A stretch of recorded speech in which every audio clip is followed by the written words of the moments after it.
like the Artemis rocket. 2, 1. Welcome everyone to the South Russell Village Council meeting. It is Monday, April the 6th, 2026. Please rise, put your hand over your heart, and join us in our Pledge of Allegiance. I pledge allegiance to the flag of the United States of America and to the republic for which it stands, one nation, under God, indivisible, with liberty and justice for all. Please be seated. Fiscal Officer will take the roll. Bell. Here. Berger is absent. Canton. Here. Kavanaugh. Here. Porter. Here. Renzel. Here.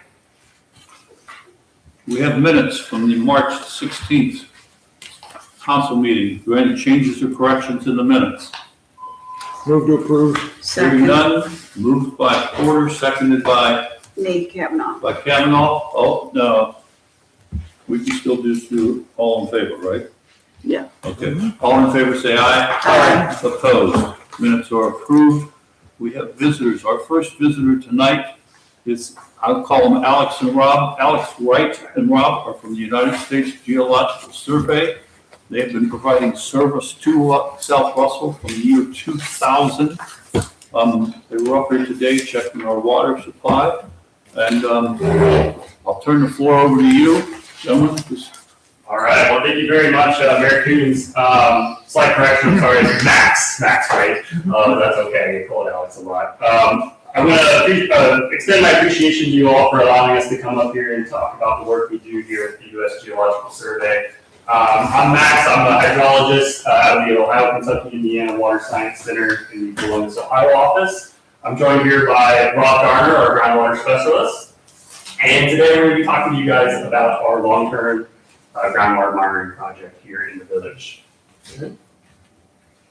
So just to make sure we're all on the same page, as I understand, it's been several years since we've had a meeting like this in front of the council. So I'm going to take the opportunity to kind of go through the history of the study, kind of its beginnings, going all the way back to 2000, as well as sharing with you some of the geologic contacts and geologic framework for what's below our feet here in the village. And then I'll talk about how the modern network looks like today. Then after that, I'll dive into a discussion of the data. Rob and I actually got in here this morning and visited all the wells this afternoon. And so on your sheets of paper, you're going to have slightly out-of-date data because what I'm going to be showing here on the screen is actually going to be some of the data from here this morning. And then after that, in case you're not already aware, the current funding agreement expires this September 30th, 2026. And so I'll talk about the budget for continued work in FY27 and beyond. And then finally, I was asked by Mayor Coons to present a little bit about water quality, some of the work that's been done in the past. And I'm going to share with you some of our ideas for how we might be able to expand the current network in order to include a water quality aspect. Before we move on, I do want to just give a little shout out to the gentleman in the picture there. That's Charles Hart, who recently retired from the USGS after 22 years of service with the USGS. And many of those years were spent coming up here, working this network, making sure the data gets reviewed and approved, and making sure the instrumentation works properly. So I just want to congratulate Charles on his recent retirement and thank him for his service to the USGS and this village. Go ahead. All right, so let's dive into a little history about the groundwater study here in South Russell. And really, we're going to kind of zoom out a little bit and think about Geauga County as a whole, because that's really where it all started. The USGS has had a hand in hydrologic studies in Geauga County going all the way back to 1979. The very first report that I could find was actually a report on groundwater water quality that was published in 1980. If you can believe it, the author of that study still works in our office today. Go ahead and click through, please. But by the 1990s, most of the studies by then have kind of indicated this localized water level decline in the village, with the most vulnerable areas being areas with higher population densities. You can see on the map here, this is a population density map of Geauga County with red areas indicating higher population density. This is from a 2015 report, which I'll talk about later. And they used census data from 2000, so I imagine if we were to spruce up this map, we would see a lot more red areas, particularly around the western portion of the county. Go ahead. So in response to these sort of localized water declines, long-term monitoring in South Russell Village began in 2000 in response to these water supply issues, particularly with private homeowner wells, which, as you all are aware, is the primary method of drinking water for residents in the village. Go ahead. And so since 2000, USGS has maintained a network of groundwater wells of various sizes that have spanned the 4 primary aquifers under the village. Next slide. Those 4 primary aquifers are shown here. So this is a cross section of going across all of Geauga County here. I have the approximate location of the village there in the red brackets. So in case you're not familiar with these cross-sectional views, this is as if we were to take a big chef's knife and slice Geauga County open like a birthday cake, and taking a look at the layers here, this is what we find below our feet. So the shallowest aquifer that is in use by the village are these glacial deposits, which is denoted by the white strip under that thin gray band there. So these are mostly glacial sands and gravels deposited by the glaciers. And then right underneath that glacial there, we have the first bedrock aquifer used in the county. That's the Pottsville Formation. This formation is mostly sandstones and a couple of more coarser grain units. Right below that is the Cuyahoga Formation, which is mostly sandstones and shales. Those shales are very important because they kind of help cap the deepest aquifer in the village, which is the Berea Sandstone, which is seen indicated by the mint green strip there. And then below the Berea Sandstone are more pre-Berea sedimentary units that are mostly shales and not typically very productive for domestic well use. And this is showing a similar view here. This is taken from the Ohio DNR website, where they have a great interactive geological map. Keep in mind, everything here would be covered in glacial sediments. If we remove those glacial sediments and just look at the bedrock geology, this is what we would find. As you can see, the Pottsville Formation in that light pink is right below South Russell Village. And as you move further west towards the Sugar and Falls, you get into those more older units. Pottsville kind of tapers out. So this is what the groundwater network looks like today. We have a network of 6 wells. We have one well, GE362, indicated by that green triangle, which is completed in that surface level aquifer, the glacial deposits. And then we have 3 wells completed in the Pottsville Formation, GE332, 363, and 356.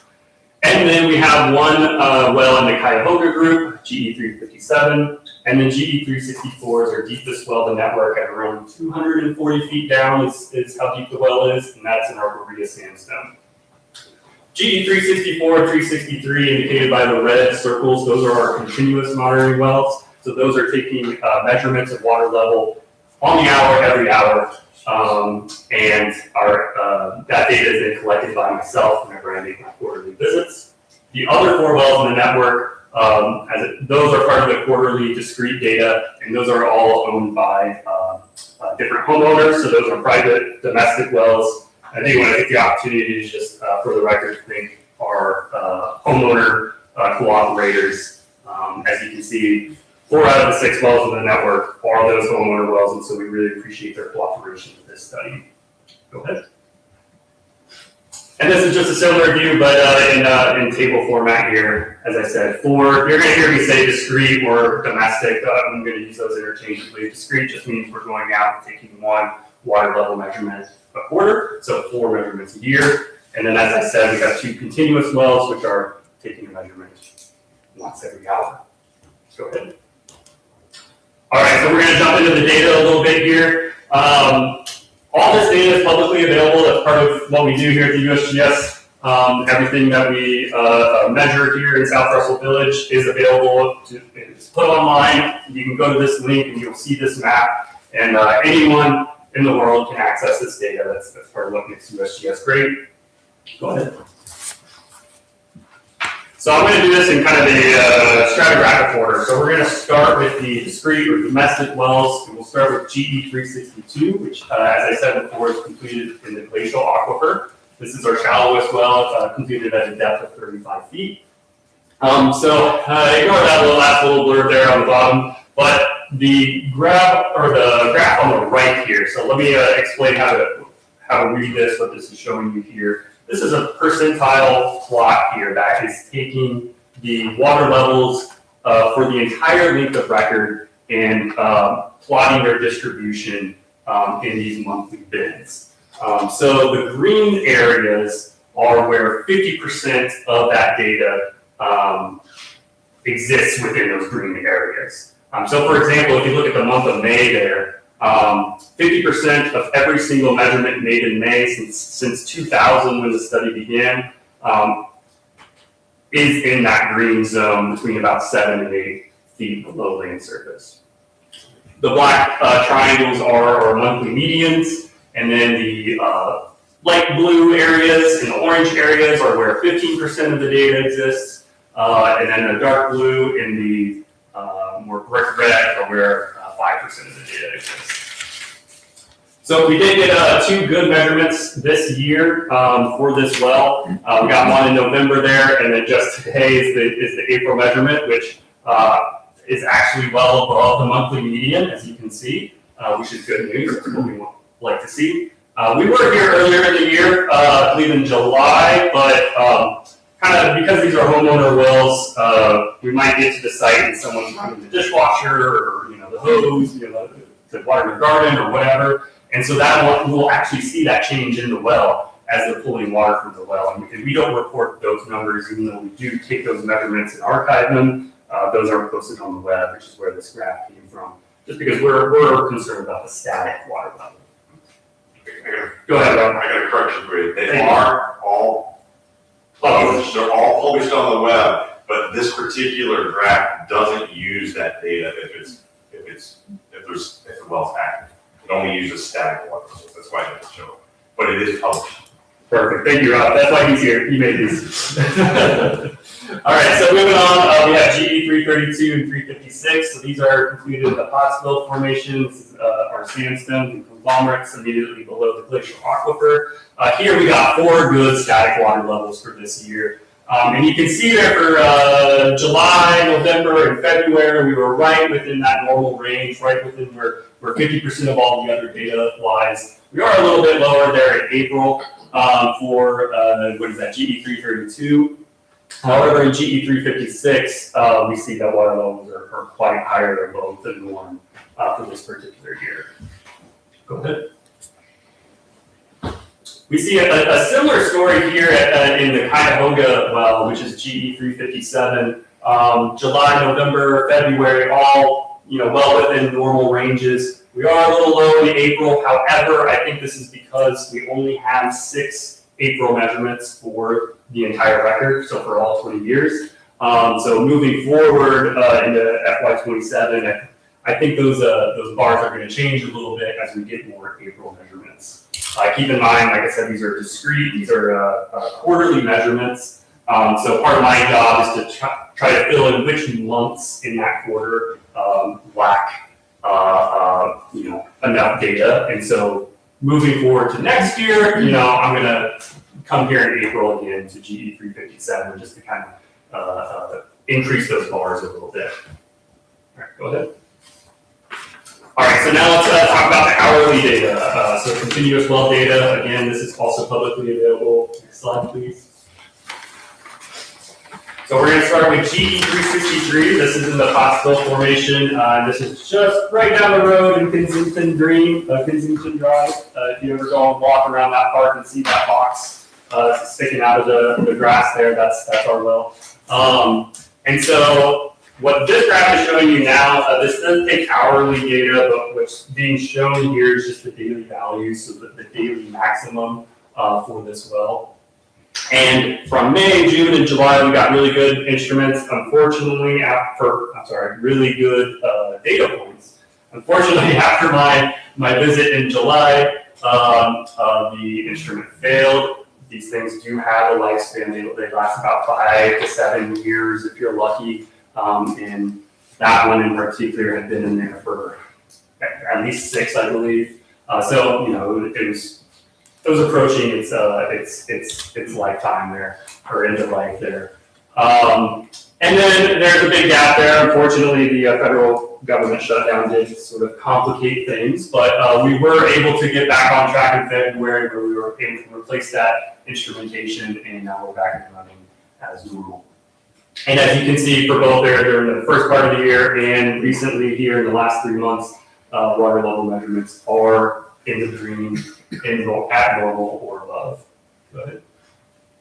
And then this is what the actual whole period of record looks like. So in blue is our approved data. The red there is our provisional data that still needs to be reviewed. But I'm showing it here just to fill in the gaps. But that red section is subject to change. But you can see here we have a really nice 26-year record of nearly every hour here at this well. Go ahead. And then finally, our last well in the network is GE364. As I said before, this is the deepest well at 241 feet in the Barriga Sandstone.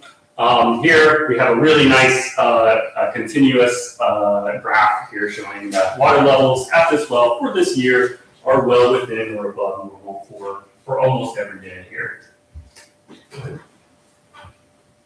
And then here's what the whole period of record looks like for 364. So again, I think this one began in like 2001 or 2002. So not quite 26 years worth of data. That 5-year gap there from 2015 to 2020, that was related to some changes in funding. We did not have a deployed hourly equipment there at this well. We still got those discrete measurements. And so those are indicated by the blue dots there. Those are filling in that 5-year gap. And grab a drink real quick. All right, so I want to just kind of show you guys what we can do to kind of like how you might be able to sort of think about this data, how it might be useful for you, different things, different ways you might be able to play around with it. I'm going to go ahead and hit the slide. We're going to zoom in on the last 6 years of data. So starting with 2020 here, this is kind of zooming in and giving you a better idea of exactly what's going on. The bottom chart there, that is showing total annual precipitation collected by the National Weather Service for the Cleveland area. So total annual precipitation there on the bottom.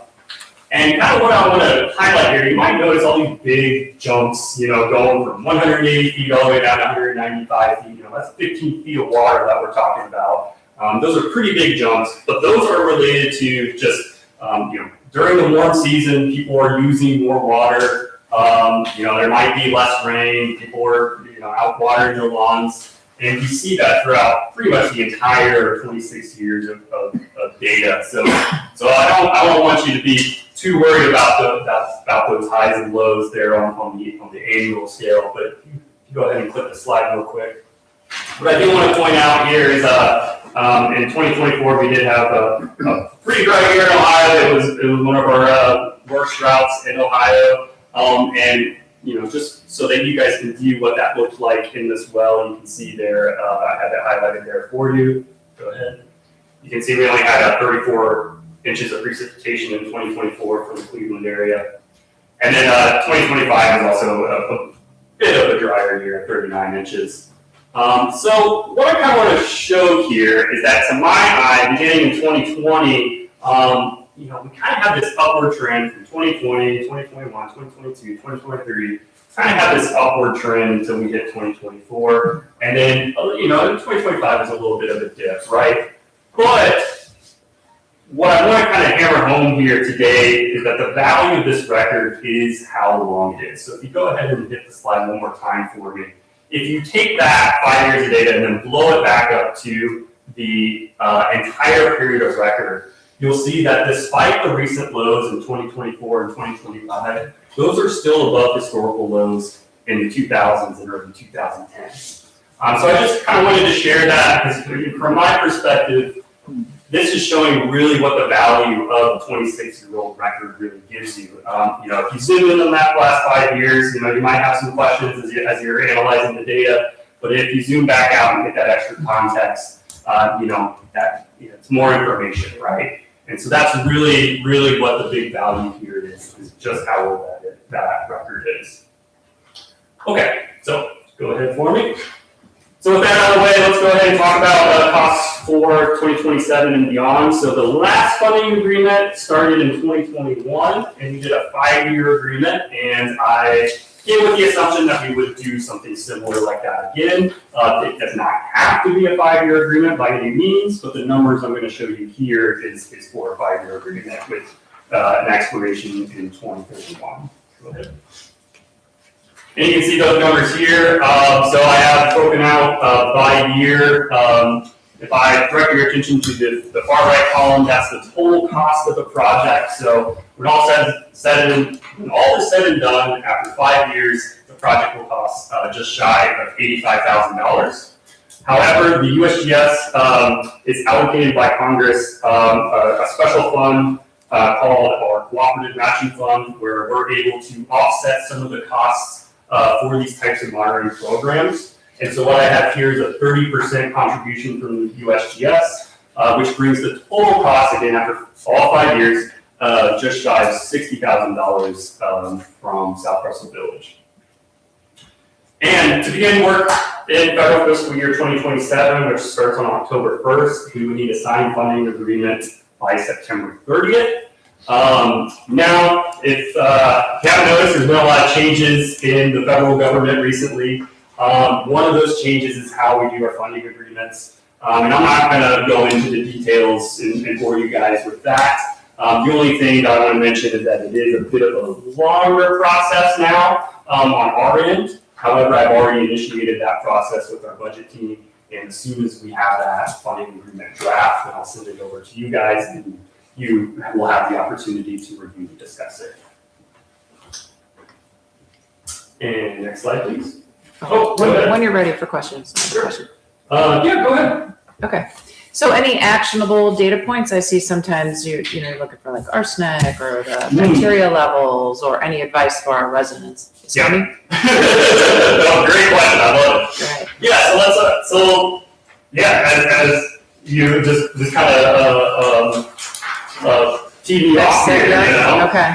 So let's talk about water quality, right? So I want to be clear here that the funding agreement that we currently have was only for the water level record. Oh, I see.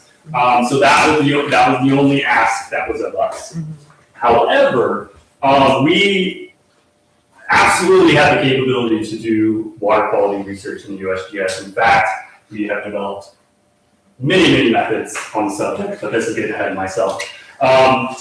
What I want to do here is just have a few slides to show you guys sort of what's been done in the past and how we might be able to fill in the gaps based on some other research that has been done in the area. So go ahead, next slide, please.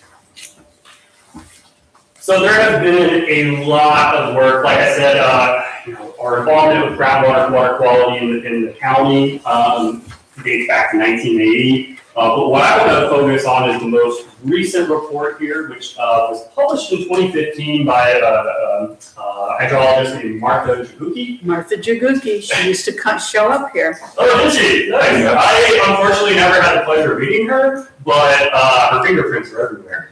Yes. You know? So Martha, in 2015, came out with this water quality report. And again, this is for the whole county, not just South Russell Village. But she looked at data from a sampling event in 2009. So this was published in 2015, but it's data from 2009 and prior. And so this was a countywide study to survey the groundwater quality. In 2009, she sampled 16 wells for 92 different properties and constituents. And if you haven't seen this paper, that's a lot of constituents. This is like a 130-page report. It's massive. But anyway, go ahead and next click, please. I'm just going to kind of share the highlights because we don't have time to go through all 130 pages, but I have the link down in the report there. If you all want to check that out, I highly recommend it. It's really good work. Some of the highlights from this report are that a few of the wells in the county exceeded human health benchmarks for arsenic, total coliform bacteria, fecal coliform bacteria, and sodium. Next slide, please.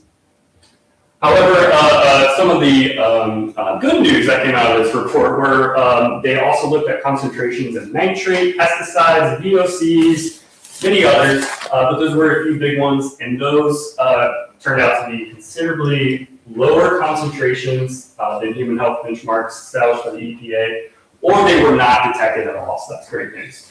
Next slide, please, or next, yeah.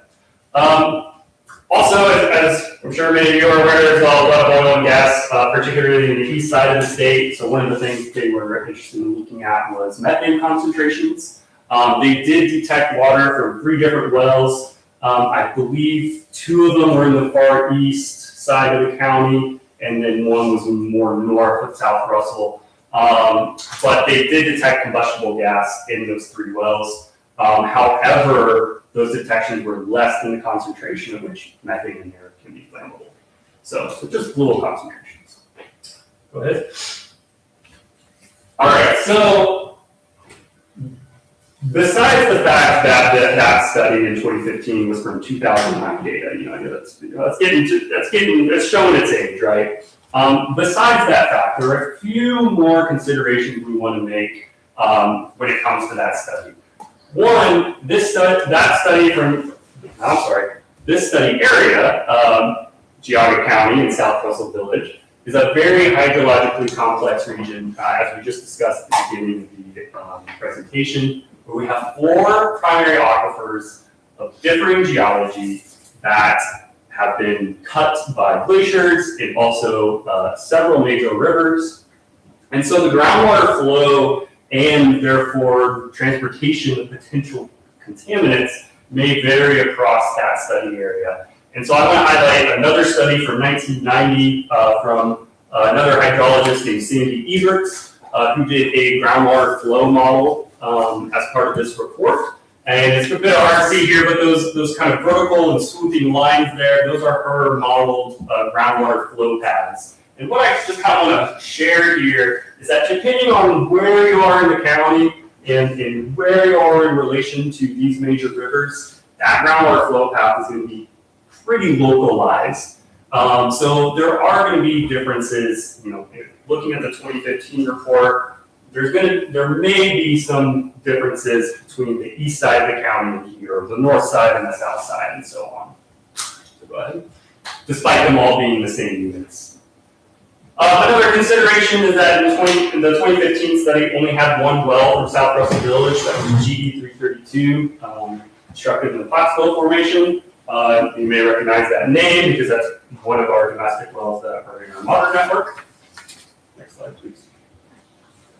And then finally, the sampling performed by Jaguki and others in 2015 was massive, as I keep hammering home. But because that was in 2009, methods for certain analytes such as PFAS, or per and polyfluoroalkyl substances, or forever chemicals, those methods and techniques were not there at the time. Those, PFAS has been around since the 40s, right? But the USGS had not developed techniques to collect and analyze samples for those. We do now. So that a lot of those techniques were actually developed in-house by the USGS. So we are the go-to experts for PFAS sampling and analysis, but that was not in Martha's toolbox at the time.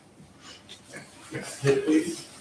And then I want to leave you guys with just this little blurb here. This is a USGS probability model of PFAS in domestic groundwater supply. There's a link there if you want to check out this interactive dashboard here. This is not saying that there's PFAS in your water. All this is saying is this is the probability that there could be PFAS given the variables that are in this model. And I'm not too familiar with what those variables are, but I just thought it'd be interesting to share if you all wanted to hit that link and explore it yourselves.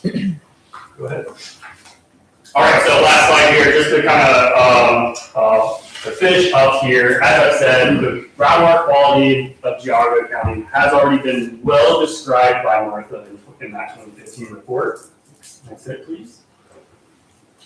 But this work did show that there was a history of groundwater contamination for a few wells for some properties. However, this work was large scale in its effort, right? This was a large view, countywide, and only featured one well within South Russell Village. So, additional sampling in South Russell Village could reveal new information for groundwater quantity, flow, and quality, particularly considering population increase. People have more septic tanks as population becomes more dense and we build more homes.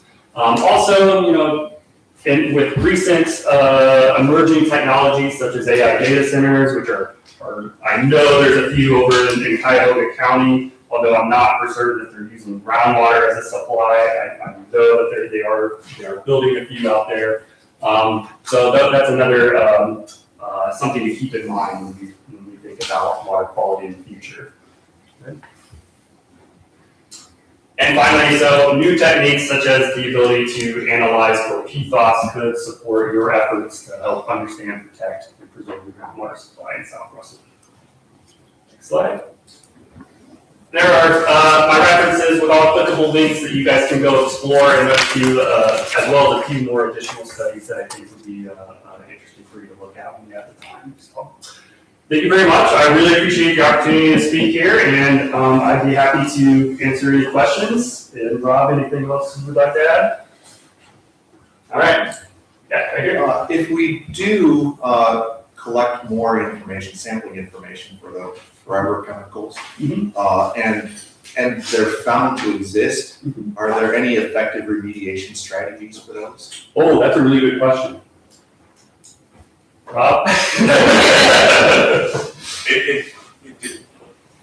We wouldn't, the USGS wouldn't be doing the remediation. Well, I understand, but let's say we have the information, that, oh no, we have, found worrisome levels of these chemicals, then, knowing is great, but what do we do with that? Activated carbon, so reverse osmosis of activated carbon, if it's, if it's just your well, that's what, like, when a city has a water supply that's contaminated with PFAS, that's what they do. Run reverse osmosis and activated carbon. That's why it's so expensive, because activated carbon It's expensive. is expensive, but that's what will take care of that problem. Okay, so there is, Yes. that there are Yes. remediation strategies that work. Correct. It's just, Yeah, it's just, they're expensive. they're expensive, especially when they're in groundwater, because. You're right, because everyone's got a straw sucking. Right, and it doesn't clean up like surface water does. You can just grab the surface water, clean it up, and put it right back in, and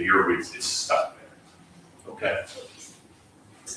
So, how does that remediation look like in South Russell, where there are a bunch of different straws, and you're testing from, I think it was 6 wells, spread out and diverse, I guess. So how would it fall to individual homeowners then?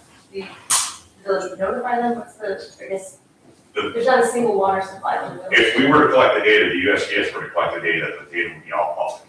So it would come out in the report and everybody would get it. Now, but that wouldn't be every well or everybody. So you get to see those 6 wells, that's all we would do. Unless, well, it depends. I mean, we could do a lot more than 6, but I can tell you PFAS, the lab work for PFAS anyways, not cheap.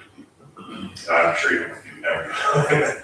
Well, that's a great point, Rob. I do want to back up with one thing. Probably the Ohio EPA probably has some documentation to help with what remediation might look like. Yeah. I would For homeowners. Yeah, for a homeowner. I would point you towards the state agencies to help out with these sort of remediation efforts, especially the homeowner scale. It'll be an RO system activated. I'm going to stop you right here for 1 second. Yep. Kate, for our records, give your name and address. Oh, I'm sorry, I think we got that 103 Blackhawk, so I'm pending agreement. Oh. You're 363. 363. Yeah. I didn't know what it is now. No problem. Yeah. It's a little wet out there today. You might see us out there sometime. Speaking of price for PFAS study, I did not show that here because I just kind of wanted to get the ball rolling and have you guys thinking, maybe you could spend some time conversing amongst yourselves, how you want to proceed with the water quality study. But for just the analysis and the field work, the time, the analysis, and the review of the data, it would be right around 15 grand. But that doesn't include an interpretation of those results. So you would not get a Martha Jabuki paper. That would require an extra level of review and approval and some data analysis. But for just the data, it would be a ballpark of around 15 grand to do every well in South Russell. For six For 6 wells. 6 wells. Every well in the network. Thank you. But further interpretation of those results would have an additional cost. And if that's something that this council wants to explore in further detail, I'd be happy to sort of send some more documentation, some more budgets that might help you guys fit whatever you're looking for. I'm wanting to keep things light and for the sake of time here, but if that's an additional conversation we want to have, I'm happy to provide it. So did we engage Martha to do those studies and since decreased what we do, or? The Martha studies were funded by by Geauga County. Different funding source. Yes, that was Geauga County, county commissioners in Geauga County. Okay, So all her work was at the county level. You might recall Dr. Eckstein. I sure do. Yorm Eckstein from Kent, yeah. He did a lot of the water quality analysis for us until, I think he moved, didn't he, Bill? I think he passed away. That may have happened. Kind of faded Yeah, away. well, in a sense. Maybe you guys know. No, I'm not familiar with that name. You know? I know, but I don't, I think he retired, but I don't know. Okay, I probably shouldn't have said that, yeah. Other questions from council?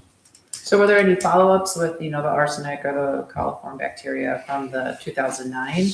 Oh, that's a good question. I'm not aware if there was, what came out of that. The arsenic is most likely naturally occurring. It's naturally occurring all over the state of Ohio, some parts of Ohio a lot more than others.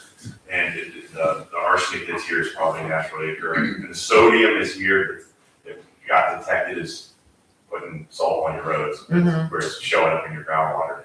The total coliforms and the E. coli, the total coliforms are any mammal, any warm-blooded mammal has total coliforms, and you can get those practically anywhere. E. coli, though, those are human indicators, and that's leaking septic systems. And, yeah, so yeah, we didn't do any follow-up sampling after those, though. Okay, thank you. You mentioned, And to be honest, that's the cheapest thing to sample for. Total coliforms, people, like, we have a lab right in we just bring the bottles back to our office. And Yeah, we don't have to ship it. we don't have to ship them or anything, just hand them to the lab technician. So you touched upon the AI data centers. If there was a water-cooled center built within, what kind of radius are we looking at? Would it affect our quantity of water? I'm not, I don't have the knowledge to comment on that. we depend on where they draw their water. Where they draw and exactly how much too. So the ones in Cuyahoga County are most likely buying their water from the city of Cleveland, get their water from. Like here? So they're probably not pulling groundwater from Cuyahoga County. I don't know that for a fact, but there's not a lot of groundwater in Cuyahoga County, so I'm betting they're buying. Okay. Other questions? Everyone's putting down lawn fertilizer right now. You got a well that's 35 feet. Does that? Yeah, so actually, does that you have an wanna, effect? why don't you, flip back at these slides, or actually, you wanna? Well, the Jabuki study didn't find any nitrates in groundwater. Right, he's asking about the possibility of it infiltrating. Oh, for sure. Yeah, I mean, there's a possibility, but she didn't find it. Mhm. So, and all of the recharge for Geauga County comes from Geauga County. It's not, we do a lot of work in Northwest Ohio where their recharge comes from that state up north. So it's across the border and it flows into Ohio. Here, the water that's under your feet fell on your land and got to your groundwater. And you can see that in the Ebert's model too. Yeah, the Ebert's model shows it really well. All your water comes from here. So if you pave over all your land, you'll get no more groundwater. And if you contaminate the groundwater here, it came from here. It didn't come from off-site somewhere. It's yours here. So, and we've been putting fertilizer on our lawns forever. And Martha didn't get it. in those studies, so probably not getting there. For sure not getting to the Berea because the Cuyahoga is in the way. You might get it in a glacial aquifer, that 35-foot well. If you put it really heavy around it, you might pull something down there. But it's not likely. Most of that nitrate and phosphorus that you're putting on for lawn fertilizer is actually getting used by the grass, so it's getting used up, or it's washing off and ending up in the Cuyahoga River. The Chagrin River, it ends up in there. I gotta think, and this is just, I don't know if I can condense it. Since the EPA and OSHA, wouldn't things have cleaned up, and we must have data that says, yes, that's possible? Like old chemical companies that I know of that can't dump ground into ground? Yeah, the groundwater and surface water in Ohio the quality of the water has gone up astronomically since the 1970s. How's that? In the 1970s, you could practically walk across the Cuyahoga River, so. If we have other, we came here to talk about groundwater, Rob and I are groundwater guys, but we do have surface water quality monitoring that the USGS does up north here. We actually sampled the Cuyahoga River at Independence for nitrate, phosphorus, and a few others. And then we also look at the Grand River at Painesville. And that's part of a multi-state program. But that, I don't know if that's really applicable to here, given that surface water and this is groundwater focused. Yeah, that's a great question. You guys are all over it. 3 states is a lot. We're busy. Well, he's busy. Behind us, Amanda. Yeah. Amanda. Amanda Weiss with BioSolutions, 7040 Cedar Street in Bainbridge Township. And BioSolutions is a water testing laboratory, and we do metals in water and coliforms and nitrate and nitrite and anions. And one of the things I scratch my head about is the amount of iron that comes out of some wells compared to some other wells in the vicinity, and the presence sometimes of iron bacteria and sometimes just the presence of 15 parts per million iron. Yeah. And it can be an incredible nuisance for the people that have it.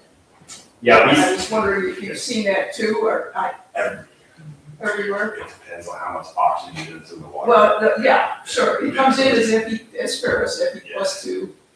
And when it arrives, when the oxygen arrives, however it gets there, it blossoms, yeah. Yeah, so I think that's an Ohio problem. Not just Ohio, It's a Midwest problem. anywhere where there's been glaciers is a problem, because you get the Well, we do see it visually too, even though part of the monitoring network, we're not sampling for iron, but visually we go to the well and stick our measuring device down in the well, pull it back up, and it's covered in iron gunk, so. That is something we Okay, so that can be notice. iron bacteria sometimes, and sometimes I think it's just iron. And when you talk to drillers that do maintenance on houses like that, they'll tell you to shop the well before you kill it. And it works for a little while, but it always ends up coming back. That's a tough problem. Yeah, I know, it leaves stains on all your fixtures in your houses. And, the only thing you can do is put a filter on, keep the filter on. Yeah, It'll be natural. recommendation for filters. It doesn't matter what type you buy, you just have to do maintenance on it. If it says replace the filter every 3 months, replace the filter every 3 months. If you wait 6 months, it'll just become a longer iron. I wish we could pump it and sell it. Yeah. It's everywhere, yeah. We see it all the time. Any other questions or comments? I just Do wonder, injection wells hit differently also? How do they affect the groundwater? What do you mean by injection? So where I live, there's an injection well, but they have on the next street over. And they pump their spoils of, brine and whatnot down as well. Oh, those are class one or class 5 injection wells in this Ohio Department of Natural Resources and Ohio EPA regulate those, and those are deep. So that's getting injected. Below the domestic Yeah, aquifer. so when you have three Berea up there, that's it, the Berea's at 240 feet, they're injecting this stuff at like 12,000. But, I mean, you have to talk to the EPA about what they think about those. They don't permit those lightly. I think there's 3 injection wells in the state of Ohio. That's common. They don't just offer those permits up very often. So, and they're very highly regulated. Great question though, but Yeah. yeah, below the domestic Yeah. aquifers used here. Any other questions? Thank you very much. Okay. Yeah. Yeah, thank you so much, everyone. Max, Rob, thank you very much. Thank you. September, the decision is needed. We'll go off the Public Utilities Committee. We'll get back to you. Perfect, thank you so much. all Thank for you. your That was time. very Have a good rest of your interesting. night. Yeah. Appreciate it. Amanda, thank you for being here. It's not, Thank you for the invitation. oh, you bet. I'm glad you could make it. Yeah, well, now you know it's super rare. And then you guys have your monitoring that we've got on the river. Oh, really? Cool. Which one? Yeah, somewhere around the Kyle. Okay, but you're in the, oh, okay, more the stream lead, probably, yeah. So that's just stream level, not the quality. Very well. Yeah. Well, thank you so much for your time. Good night. Good night. Carmen, the floor is yours. Give us your name and address. Am I allowed to hand something out to everyone? Please. Am I allowed to hand something out? Oh, yes, go ahead. Well, thank you for having me. My name's Carmen Santa. I recently just purchased the Rickman Farm at 5084 Chillicothe, and I moved in today. And my plan is to bring my family, my 13-year-old, he's with me half the time, and also to revive the Rickman Farm. What I'm handing out is not something really what I'm talking about. This is just everything that I'm doing with the village of South Russell as far as planning out my game plan, everything with the city or with the village and permits and licenses and everything.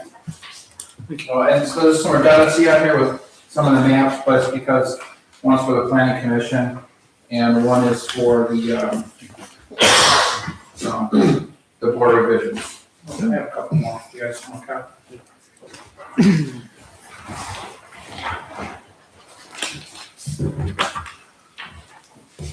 So my immediate plans are to, I think you sure you're good? Okay. Are to revive the farm by planting in herbs and tomatoes. I'm not sure if I'm gonna bring chickens over. But I also, I'm gonna put some grapes in the ground. I'm a vintner, and I own a winery up in Cleveland. I've been in business for about 14 years, and I process all my wine from California grapes. So I'm planning to do that as well. And we have strong commitments with employing adults with special needs and disabilities in the Cleveland area, and I'm going to continue to do that here as well. We'd like to have like a small, like boutique tasting room to be able to allow the public to come in and taste our wine. And, I have some sitting on the beautiful grounds there that the Ricklemans have formed. I'm going to keep it all going, beautifully. And that's basically, it. I really am, I'm very happy to be in this community. It's beautiful. And I've been working really hard for about 7 years to find the right spot. And I think about a year and a half ago, I think when Dave Rickleman passed and Mom was still living in the house, I had put a note in the can after I bought some flowers. My kind of adopted mom was right down Bell, Bonnie Morosi. I don't know if anyone knows her. But I was bringing her flowers and I put a note in there that if you are interested in selling, I'd love to take over what's going on here and continue. And so when I, was looking at the house and, was putting in offers and stuff like that, it was brought up, I brought it up to Rick, and he had mentioned it to his mom, and it kind of was a very emotional decision for them because of what they've done for all these years, and it worked out. So here I am, and I love it, and I just can't wait to do everything, that I set out to do, and, that's pretty much it. So you're letting us know that Thursday night, the planning commission, you're gonna begin this process of Correct. making your changes. This Thursday, I meet with the planning commission. They pretty much want to know, I'm planning to put in a few parking spots on the north side of the barn. The last page of this shows that. And the second page also is kind of what I kind of do there. And then next Wednesday, I have a meeting with the Board of Revisions. For zoning appeals, yes. Zoning appeals for like, a variance. So I can sell, I guess the recommends, we're kind of grandfathered in when it was a township, then I went to a village. They could continue, they just kept selling, all the produce and everything, but I just want to make it legitimate. So, I'm, going for that meeting, to do that. And then, I put in like all the different copies of all the different, business license, and the variance and everything. And that's why I made copies of everything there, so. What is the property currently zoned as? Does anyone know? It's R1. R1?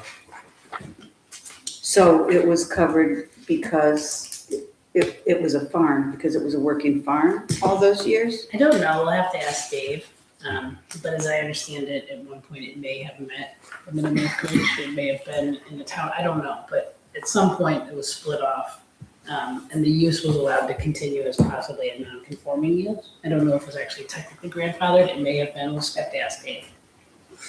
My understanding was that like 1,800 feet or something, like really far. Yeah, and it was they make honey or sugar or something, they had a sugar house back there, they manufactured sugar.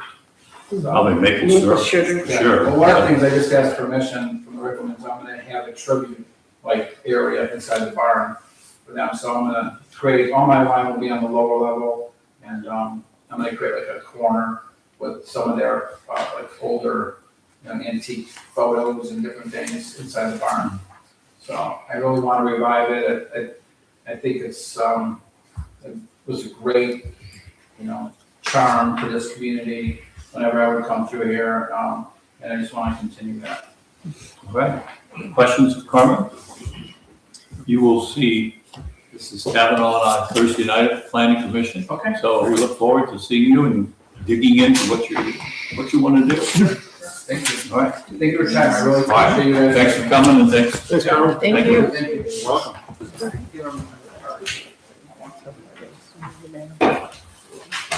Look up, Thank you, will do. that's the line that's been, I have like 2.5 acres in Cleveland. Okay. And I also in Cleveland, I rescue a lot of small farm animals, like pigs and goats and chickens and ducks, Chickens? from Cleveland backyards, actually. Oh. Thank you. There you go, thanks.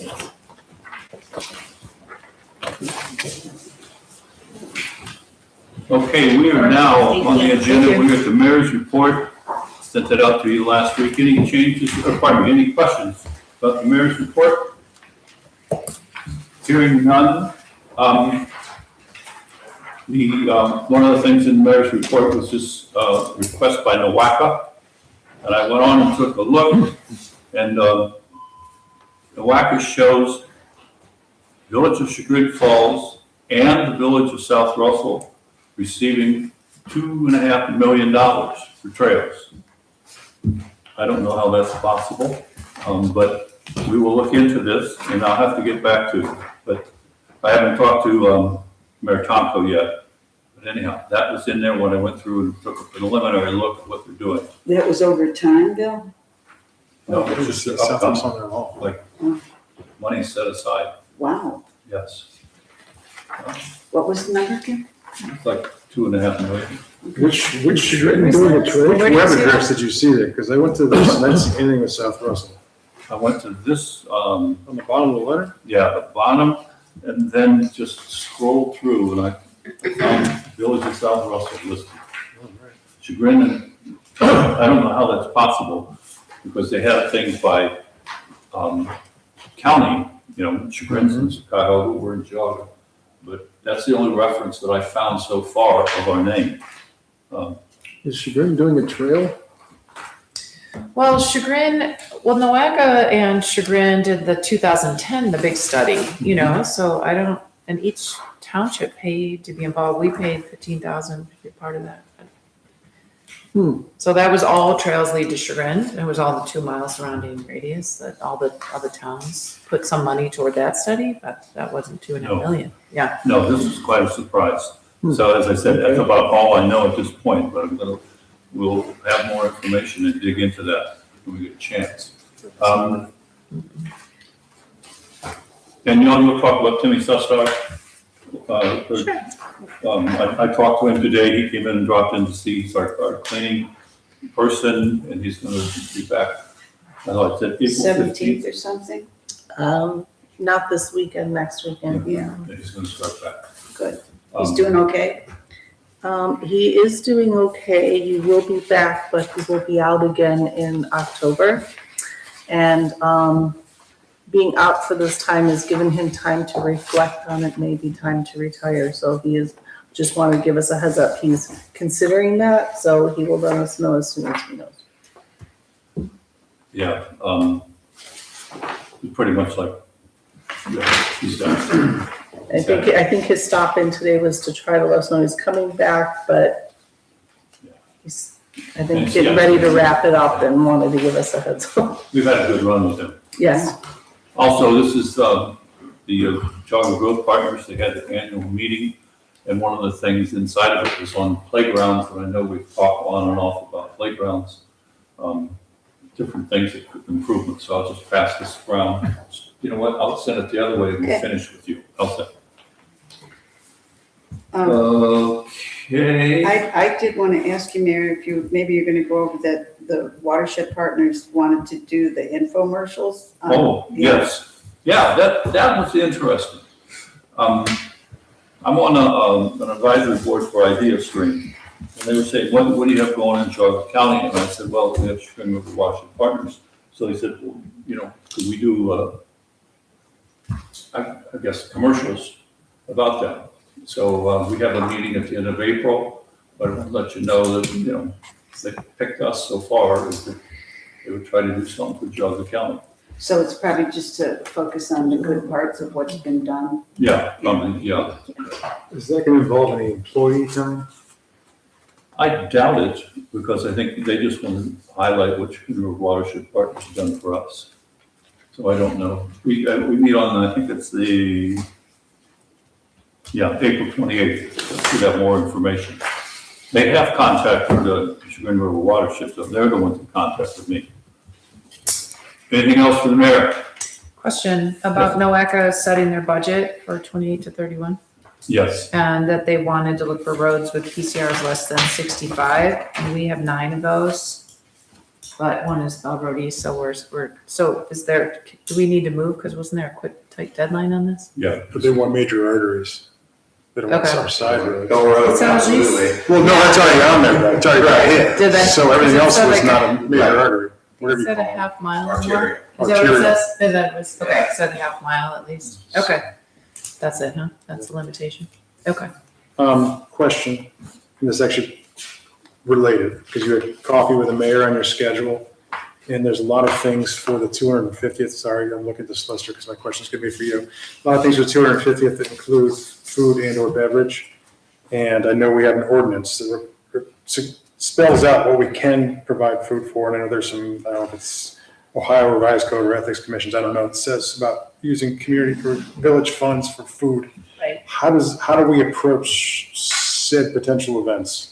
Yeah, I mean, we should probably make sure that we do an ordinance either for all of the events that we're doing for the 250th that will have the food and drink. We could do it as we have before, which is kind of piecemeal. We've added things as they've come up. because we do have a section in there that says we are, this is not exclusive, and we can, of course, include additional events as long as we find that they're for a public purpose. But we normally have called those out by their name, such as Trash Day or the Veterans Lunch or Breakfast, Fall Festival, those sort of things. So we could either revise the ordinance completely and include all of these events as long as council approves them, but we do have to find that they're for a public purpose, if they're going to have any of the food or the drink. We could amend the ordinance to include the 250th celebrations and all things, all events related to it. But that's a one-time thing. The ones you talked about are recurring, annual recurring. So does that make a difference? I don't think so. I mean, if you read the Auditor of State's kind of bulletin, it makes it seem like you really have to have a public purpose for whatever event it is that we're having the food and the drink. Supplied, I guess, or whatever provided for the residents. So maybe a special ordinance just for the 250th. I mean, yes, we could call it out and amend the ordinance, but maybe another one, a separate one for this, specifically. Didn't we do this with I apologize, with our fairly recent village celebration? Yeah. We could do something similar like that, since it's just this year for the 250th, but I think we would need council approval and council to for sure weigh in that these are all public purposes. So at the bottom of the agenda page, that last one, they introduce an ordinance for the Hillcrest Concert Band, that's on there. It is. I don't think it does any harm to do that at this point, but maybe we should have a special ordinance for consideration at the April 27th meeting for the purpose of designating all the events around the 250th celebration is a public purpose. I can't think of a more public purpose. And we can do that. The one with the band, though, that was for dinner and non-alcoholic beverages for the performers, almost as like part of their payment. Okay. There's a similar one I thought I saw. I apologize for that. Maybe another band where they asked for pizza and for their performers. And that one That's was for necessarily less. the residents or the attendees. A little different, right? It is. That's why I thought this one, we also have to provide an honorarium. So Yeah. that was also included with, and it was actually kind of part of a contract. So that's why there's an ordinance for the concert band. So is coffee with the mayor for the 250th, or is that just moving on? No, Right, that's in perpetuity. the mayor's discretionary. That is not to do with the 250th. It's just basically communication with the village. Yeah, I don't think it's a bad idea. Would that entail having to be added to the other ordinance? It probably should, yes. That's what the Auditor of State has kind of required. Yeah, if the village is paying for the refreshments, then, and if this is an ongoing thing, annual, let's say, it should be in the ordinance. And if it's a one-time thing, then it's a special ordinance like the 250. Perhaps we should consider that at our next meeting. Is this a quarterly thing or a monthly thing? I don't know. I'm concerned about communication. I expected like 10, 15 people hearing about water. We got one. I don't know if the word's getting out. I think with the 250th, I want to make sure people know exactly what we're doing and how things are coming. No, I mean, but it's a public purpose. I apologize. I must have missed. So there's been coffees with the mayor here where people are having coffee In discussing. 2 weeks, Okay. yes. Yeah, I mean, I think it would probably just be best to add something. So tonight, we should just do the band, the concert, because they put that in their contract. And then the 27th, We could do the other ordinance, you could sure. probably do everything. I guess I was under the impression that the park committee might be recommending these events. Park Committee did recommend the concert band, yes. They came to consensus on that. Right, and I think that one was an actual agreement, even though it didn't have place to sign, but it said, this is the terms of our agreement. It includes an honorarium and it includes certain things, including the dinner that you serve the performers. We added the mayor's bicycle thing, didn't we? Last fall, the ice cream thing? I don't know if that was a special, separate ordinance, because I don't know if I remember I seeing thought we that. did, Okay, because I think you have in your we may schedule for have. this year too. don't you? Yeah. at the middle of August. And the park committee was for that, we discussed that one too, because that teaches the kids how to cross the street Sure. from the park to, what road, Alderwood. Yeah, we learned that really was an issue. That was surprising. On there permanently. I didn't see it on there though permanently, so we may have done that separately. Okay, so tonight we should just do the, If we do the Concert. one And tonight. then again, the concert band is slightly different. Yeah. Again, only because this is more of the contract for the performers. Right. This is not, I mean, I know that there's an additional amount, I think, that you want, are you feeding people at the concert in addition to the No. performers? No. Okay, then no, we don't, you need to include that. in Just the band. the The band is a little bit food. different. And the reason I had thought maybe we included as part of their price is because they have an honorarium, plus then obviously maybe the cost of food could actually be included in their contract Yeah, for an amount not to exceed, because it's really not a public purpose for, the food and drink, you're not serving residents, you're just serving the performers. It's no, part of this their- is, this is just for the performers. Correct, so that's why I thought maybe we would, I don't know if anyone has an amount that, what the food would be for the, I think is it 60 performers? I know they needed 60 chairs. Yes. Okay, so you might want to think of what the amount might be to include for food and drink, and then we would add that to the $400 honorarium, and that would be the included cost for that contract. Bill, 60 performers? There were 60 armless chairs. I don't know. Oh, 60 chairs. 60 chairs, yeah. How many Said people for are in the the band? performers. Yeah. Well, maybe someone could circle back and figure out how. I'm thinking, a couple years ago we did this, and I just bought it. It was less than $100, but still, I know what you mean. How many people are in the band, Bill? If you recollect. I assume 60, because he's requested 60 chairs. Wow, that's a really big That, it is, team. I'm thinking it's not gonna be Is underneath this there. like Benny Goodman and, Now, that we've kind of had thing? them before. Yeah, I thought there's 35 people, maybe. I don't think there was 60. I don't know, but maybe you could find out the details of that, and we can figure out an amount not to exceed. With all the food stuff we add to the ordinance, is there a point it's beyond de minimis and we need to bring it back? Because we keep adding and adding it, to make it so it's proper, but I just want to Right. make sure we're not getting all overboard. Most of these things are small. Most of them are, although the fall festival is included, and that's Right, not that's not necessarily. small, but the others are pretty small. Right, and I don't think there's an actual amount threshold that I saw from the Auditor of State. It's more about making sure that we are determining that it's for a public purpose. I would argue that the ice cream thing and potentially the coffee Sure. could be. So. Okay. So this first one though, which is coming up at the end of the meeting, Yeah, that's in the contract, so that's gonna be a little different, right? it's completely different because Okay. again, it's not for a public Okay. purpose. We're not feeding the No, attendees. no, just, This is part of the performer's pay, as far as I'm concerned. Mayor, I would suggest that the amount be not more than $700, which would be $400 for the honorarium and $300 for the food. Okay. Figure 60 people, $5 each, seems on the low side to me, but so when we get there, we should take care of this, For sure. not now, okay? Absolutely. Yeah. Yes. All right. Anything else for the mayor? Question about the burn. The biologist said there's unfortunately not much to burn at present. I'm just wondering why we're signing off when the biologist emailed us the other day. The biologist, I'm sorry. Park biologist, Paul Paul Pira. here, Yeah. like it wasn't He an said- ideal time is what he was Yeah, saying. he said now. unfortunately, there's not much to burn. I'm just Or they could- wondering why we're signing. Yeah, Okay, I'm sorry. I'm not enthusiastic about the burn anyway. Oh, I am. I'm glad for that. Go on, I'm sorry, I interrupted. We'll have a band for it. It's, so, Nonetheless, what I'm getting at is, if the idea is to reduce or get rid of invasive species. And if Yes. a biologist says there aren't hardly any, why are we doing the burn? yeah.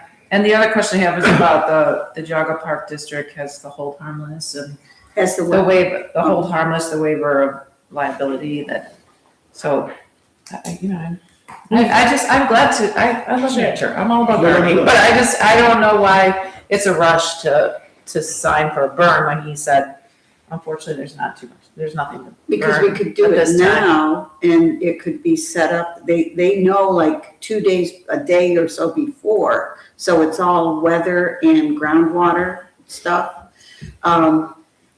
That what I know about the invasive species, they're there. And by a small contained burn with the fire department right there, not near houses on the south end of the park, you're pretty safe. And by doing that burn, you're gonna promote the native species to come back. Do I have that right? Does that sound correct? Yep, that's what I've been hearing. Yeah. Why don't we do this? When we get to the point where we're gonna vote, when we get to that, do we approve it? And then if you can't do it this spring, we'll have all the growth, we'll now have 3 years of growth, and do it in the fall. Yeah, fall is an Yeah. option if the weather permits. Was he suggesting it's not a good time because the current growth, the height of everything right now is too low, or in general, there aren't? So Too one of many the invasive things we species. heard was with all the water out there, with inundated, you know what it's like even to walk in your yard with slosh. And the grasses are growing at an accelerated rate. So I just know where my beds are. There's the damn grasses coming up and the plants are just now poking their head out. So much more to burn and wetter to burn. So this is why it's not ideal now. So I read a little bit of the difference between the mowing we do and then the burn, doing a little homework, and it is more efficient and it's better for the root layer down deep for all the meadow species, and it gets rid of that thatch layer. I think my biggest concern is if we communicated. I know we communicated across ballots. I drove through Southwick this week and I didn't realize how close your neighborhood really is to the park until this weekend. So if we talk to the people in Southwick there, because I think it's going to be, even if you tell them it's coming, it might be a shock at first, but. Well, we He's said considering the other side of the park, to Okay. burn the other side. the Washington Street So side. there's really South only park. one house that's really close, one Okay. house Yeah. on There's a the few, west side. but we don't want to burn the power lines either. Oh my God. Preferably not. No. Okay. And I was curious. no, I mean, I talked about it for years. yeah, it's been on for 4 years. Mhm. I do know, I remember the first time they burned it forward. I mean, that was something. I think on this burn too, this first time is the ideal spot to do it. That's it, telling other people if something goes wrong, then you'll hear about the burn. If everything goes right, the wind is just properly, it'll go. I guess I would look to get permission and then let the Jogga Parks decide when. They may say, okay, we can go in April, or they may say, no, let's wait and go in October, something like that. Mhm. And that's more his decision. After the haying, No, we would leave everything on the It's not time. East Washington side. okay, so we wouldn't hay that part, No. but the nor- No. the No, north haven't made part it we in would. 2 years, yeah. Okay. And the other thing to note is that the waiver that the park district did provide, they did revise it to get rid of the hold harmless and indemnification. Oh, they did? provision. Okay. That's Okay, I guess we don't have that. just copy. for us, so. Oh, okay. I guess we don't have that copy yet. Okay. Anything else for the mayor? Fiscal officer, the floor is yours. I just wanted to know if everybody had a chance to review the new resident letter and if you're good with that going out. So we'll get those out this week to everybody that's moved in so far this year, and then we'll do it monthly going forward.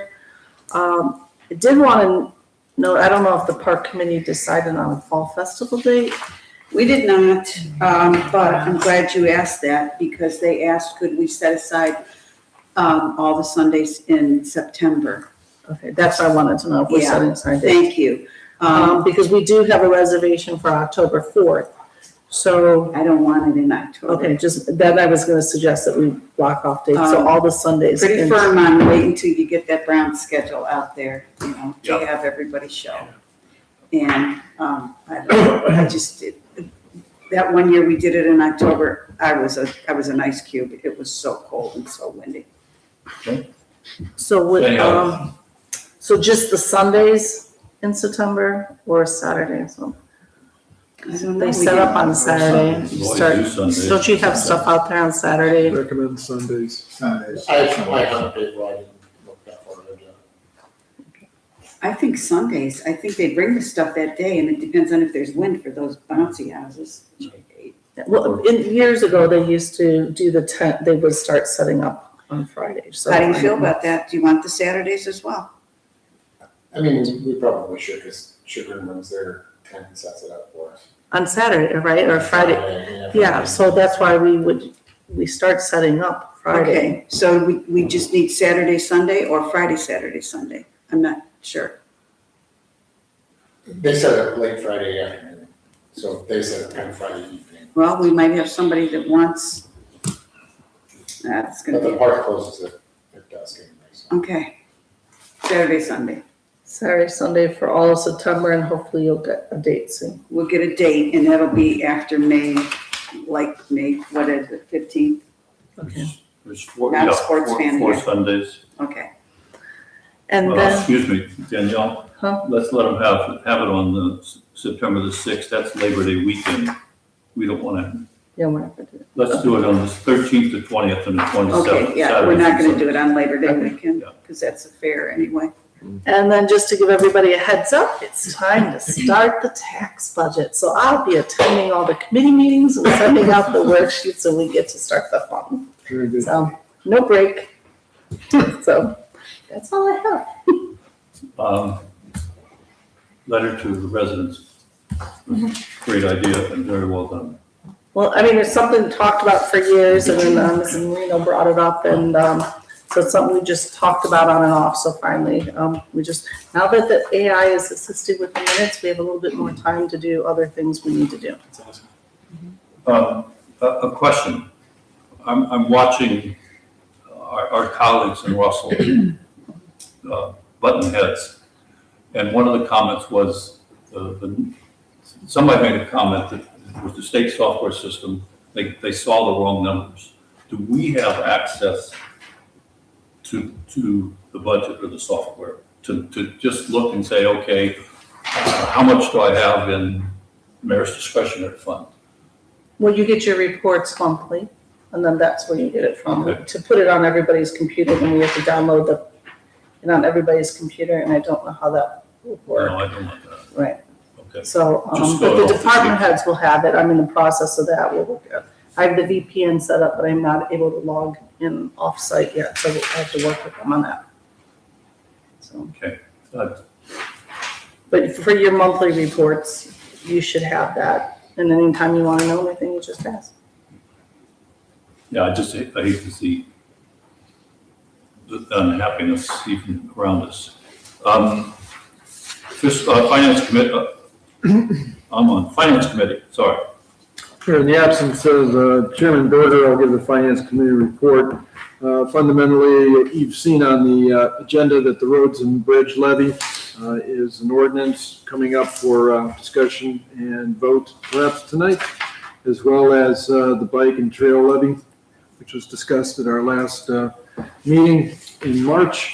The minutes from that meeting were in your packet. And a couple other items is that the amendment to the revised code for 23502, which is under Finance Committee tonight, that is to essentially abolish the Treasury Investment Board. Did I have that right, Danielle? And replace it with a monthly report essentially by the finance officer or the fiscal officer, which he's essentially doing anyway. And then the Finance Committee, in essence, takes the place of the Treasury Investment Board. Okay, that's what it's for. The other thing we needed to talk about, I think, was Danielle brought up the safety deposit box issue. We don't have a record of what might be in it. Is that correct still? Correct, until I can get in it. I know years ago, probably 18 years ago, Adam went in it and got everything out and showed council, and then they put it back in, but I don't remember there being anything significant.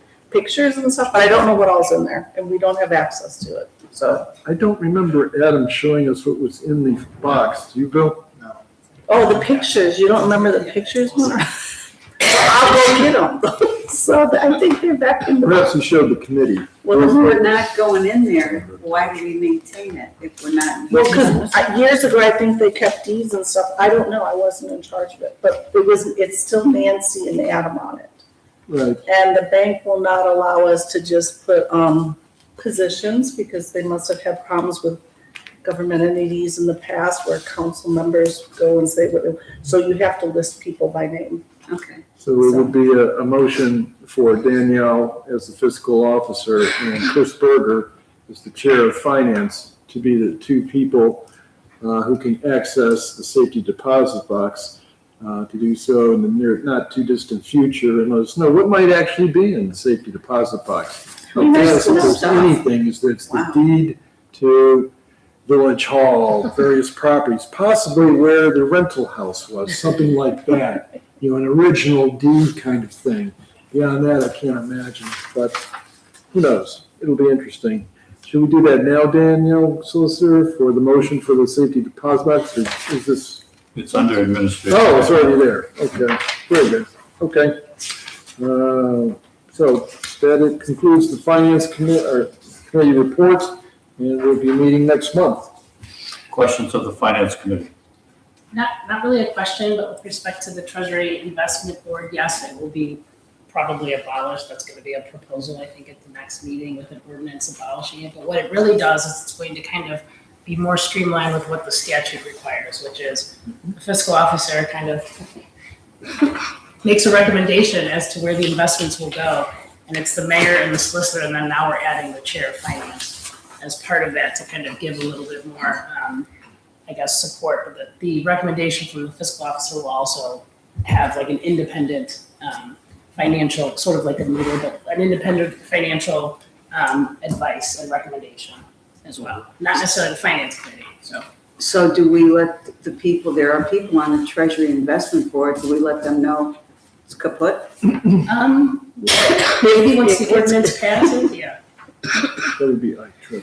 If I'm not mistaken, I believe we meet the 16th. We can't, Three I 15. sent a thing out today to cancel that meeting. Correct. You are? I sent out a notice today to cancel that meeting. Berger canceled it as chair. And because with all this going on, I mean, what is the point? Okay. So we may be meeting in May. Right.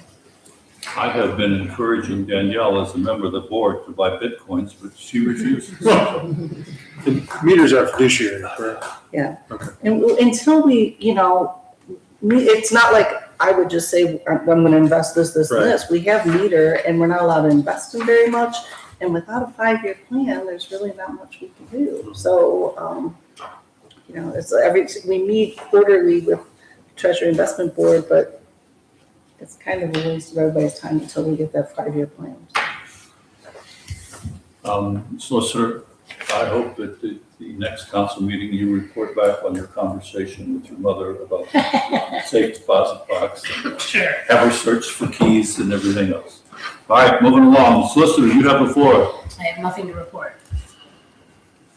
Questions of the solicitor? Hearing none. Engineer Eric. Thank you, Mayor. First off, I just want to say thank you to the village for organizing our groundwater meeting presentation tonight. It's been a long time since we've had USGS come up and speak to us about that, and I found it pleasantly refreshing to hear what they're doing, the direction they want to move, and I think it's a worthwhile endeavor. It is for the village worthwhile, to continue. Other than that, I saw on the calendar upcoming that we've got an April 16th evening Public Utilities and Streets Committee meeting planned. I look forward to that because we have to, with my budget snafu at the last Streets Committee meeting, we need to gel on what we're doing for a road program this year. I can expedite that, but I need to get that. So, other than that, there's a couple of things that I need to meet with the Streets Commissioner about. There was some settlement over on our culvert culvert replacement on Hemlock. Tim, the mayor, sent out, I think last week, a request to go up to the Family Life Center retention pond and take a look. I'm free tomorrow afternoon, if it's okay for me to stop by, I can give you a heads up, we can kind of knock out everything we need to knock out as far as site visits in the village. Other than that, barring any questions from council, that's it. The salt structure. I don't have an updated schedule from Nick. I've been going back and forth. I was going back and forth with him last week on that. Now that he's officially kind of started, I want to put together more of a fleshed out timeline as to like when we can expect. And it's all weather dependent. It's hedging on everything, but I'm not going to hold them like to the minute. But give me blocks. Like let me know where we're going so I can relay that. And as soon as I have that from him, I can disperse that to council, because I know that's something that me and everyone else is interested in. With the settling on Hemlock, whoever looks at whether the guardrail is needed, has someone looked at that? Yeah, I've got a few things, a few irons in the fire, with some of my assistants in the office. That, does Hemlock need a guardrail? That's, sure, maybe. That's out of my area, specific area of expertise. So I've got Jim Peters working on that. He has to get back to me with a timeline. I said, we can do things much more economically sometimes if I can say, hey, if you've got like a lull or a spot where you're not doing a whole bunch, where you don't have to ram this through, give me a really good price on it, and you can come out and do this. And I'll let them know that it was something we wanted to do, but like not an emergency. I don't need it for next week. But I definitely, that's on the schedule. As kind of, it'll only take probably a day, maybe a day and a half, to run whatever ODOT warrants are required for speed and sight distance and radiant and everything else, to determine if we should be looking at guardrail on Hemlock. I think that's 100% worthwhile, and I've asked him to look into that at his convenience. Also, I engaged Rich Washington about maybe coming up with some plans on just concepts of what the village should be maybe looking at doing with our corner lot. I think he reached out to Jerry, Mary, to kind of get that process started. Mary, help me out if you could. There was one more thing that was on my. The culvert at what used to be called the Lantern. Well, yeah, that's in conjunction with looking at. Okay. That's in conjunction with looking at the stormwater retention pond on Family Life Center and the capacity that we either have or don't have in that. Homeowners Association, they want to look at the spillway. That's got erosion. That's on there. That was in the springtime, weather dependent. There was, oh gosh, I know there was something. Oh, the speed limit. The chief asked me about the changing the speed limit, or what it takes to change the speed limit on Bell Road. And I've got that with our traffic department. So those are the things kind of we've got irons in the fire right now. So I have a question. The Hemlock guardrail that's on the Russell Township side? Well, I asked Jim Peters to look at just that stretch of road in the vicinity of our Hemlock culvert. If I don't think the village should be paying for guardrail that's on outside of our corp limit. We could surely take care of our own business in-house within our corp limit. And if we find that there's guardrail required or recommended on the other side, pass that information along to the county engineer's office. But as far as any costs incurred for construction of guardrail would be just on our side of the Hemlock. It is a ravine down there. It is. And I am not the person to asked about that, so I passed it along to someone smarter than me. Okey-doke. And, Questions of the street commissioner? well, Engineer. Pardon me, engineer. related to the engineer, Danielle, do we have a final number for these, Walters Road, Hemlock? And if so, do we have it in writing? Yes. We did. I saw it. Probably. I'm gonna prepare that invoice, in the next couple days for you, Chris. Yeah, but the number is gonna be. Check and sent to. It was basically a release of retainage, and that number is $12,989.92 for the final payout. The total amount for the construction of the project, is, oh, sorry, I'm looking at the wrong thing. I'm looking at the road program That's what I retainage thought. release.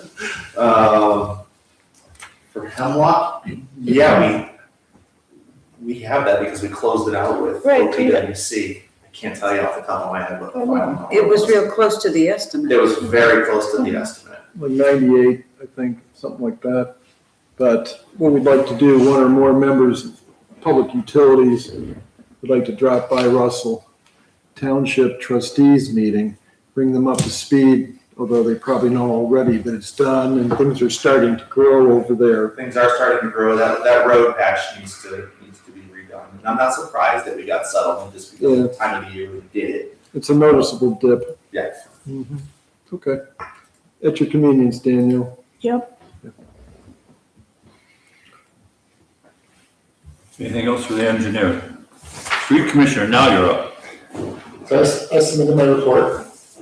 Nothing really more to add to that, other than the salt room was started this morning. What actually was done? So they're stripping topsoil currently, they're about 95% stripped, piled, and then they'll take the pile, after the fact and kind of disperse it around the edges and then create our mound for privacy to block, sound and light pollution from coming into the bay, help reduce that.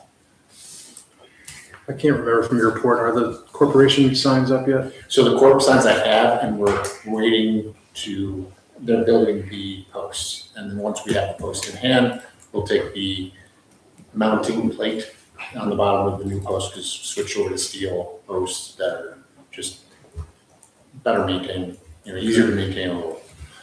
So we'll pour the foundation for that and have the bolts set. So You mean, which signs are we talking about? Welcome to Welcome to South. South Russell. Yeah, the corp signs.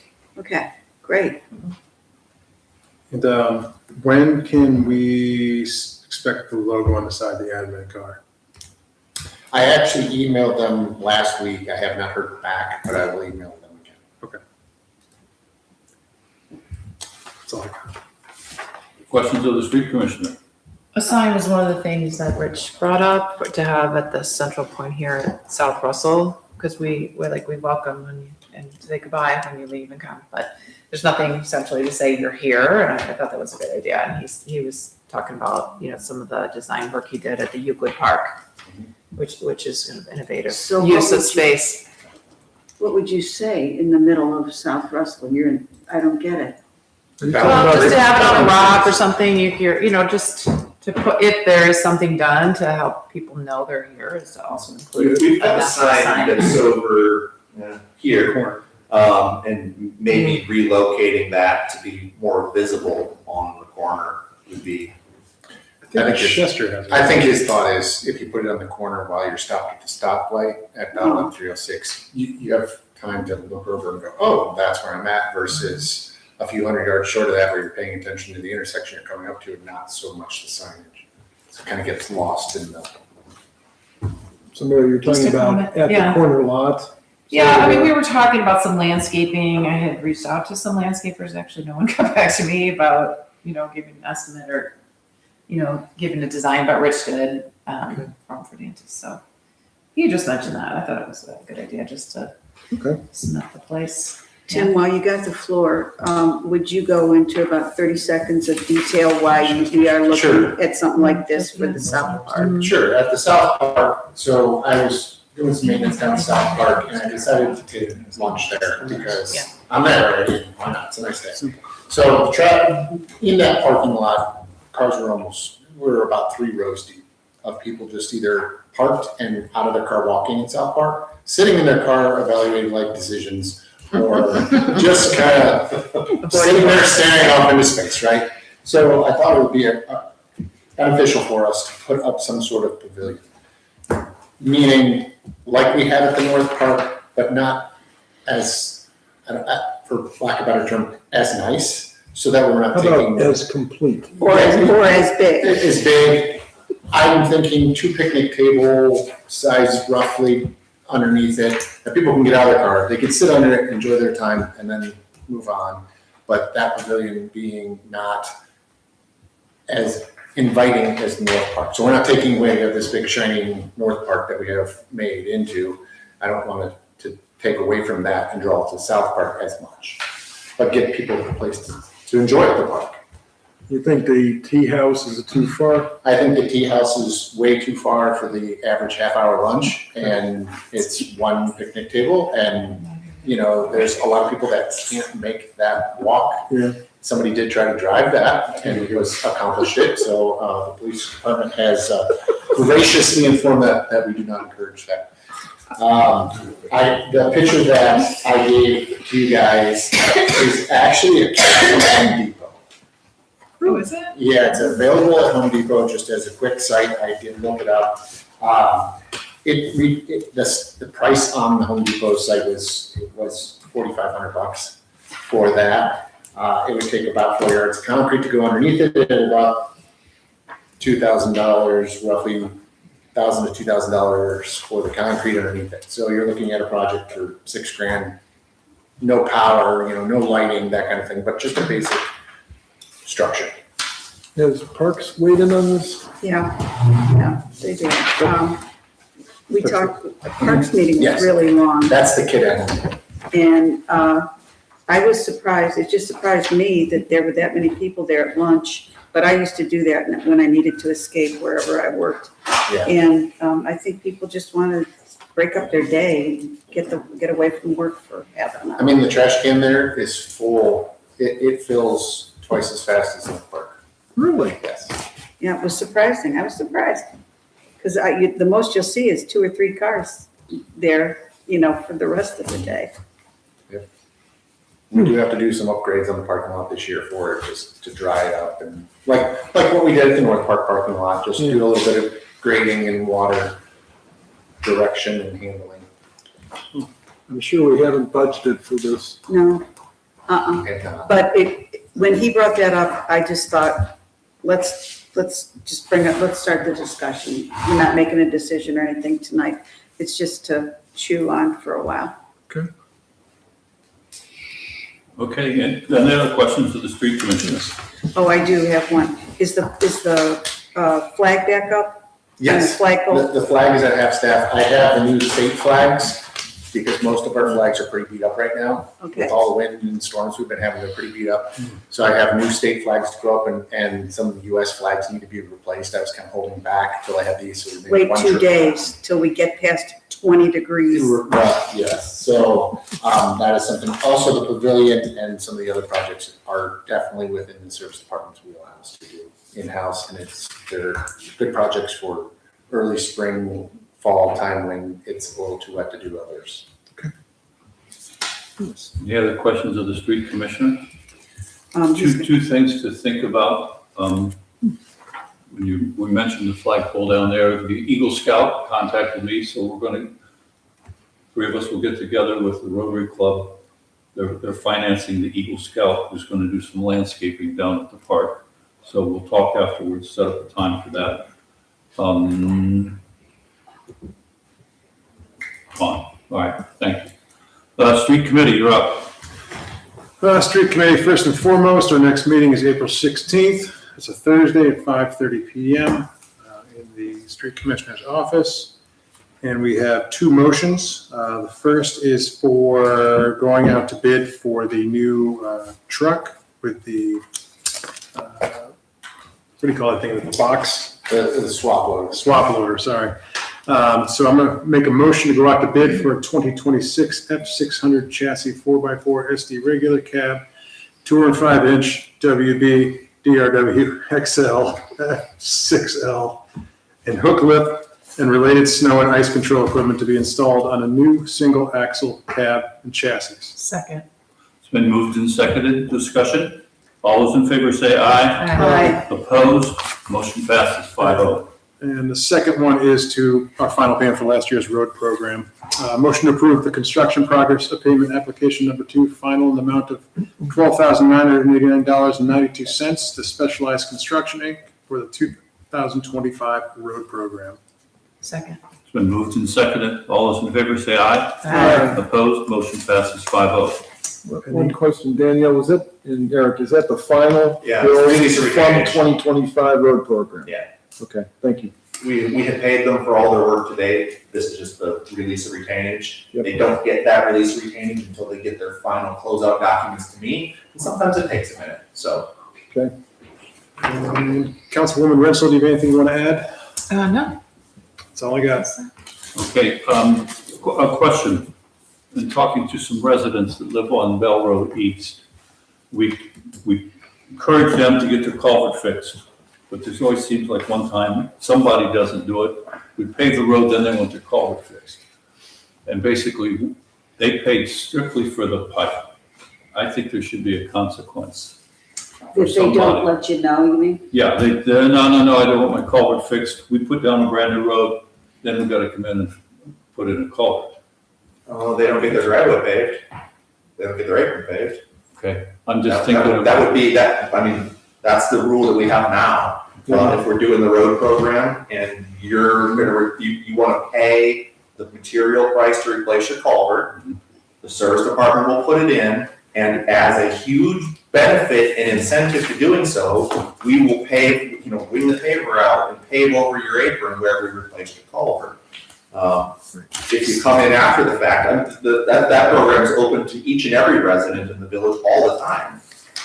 It's more advantageous to do it when we're paving the road because you get the patch fixed. We got stuck a couple times when I know. we're putting new equipment, putting equipment on a brand new paved road, so I'm just trying to avoid that. Yeah, I think that's a really good incentive. So we just need to say it's a one-time opt-in. Well, Under it's- those conditions. Under those conditions, it's a one-time opt-in.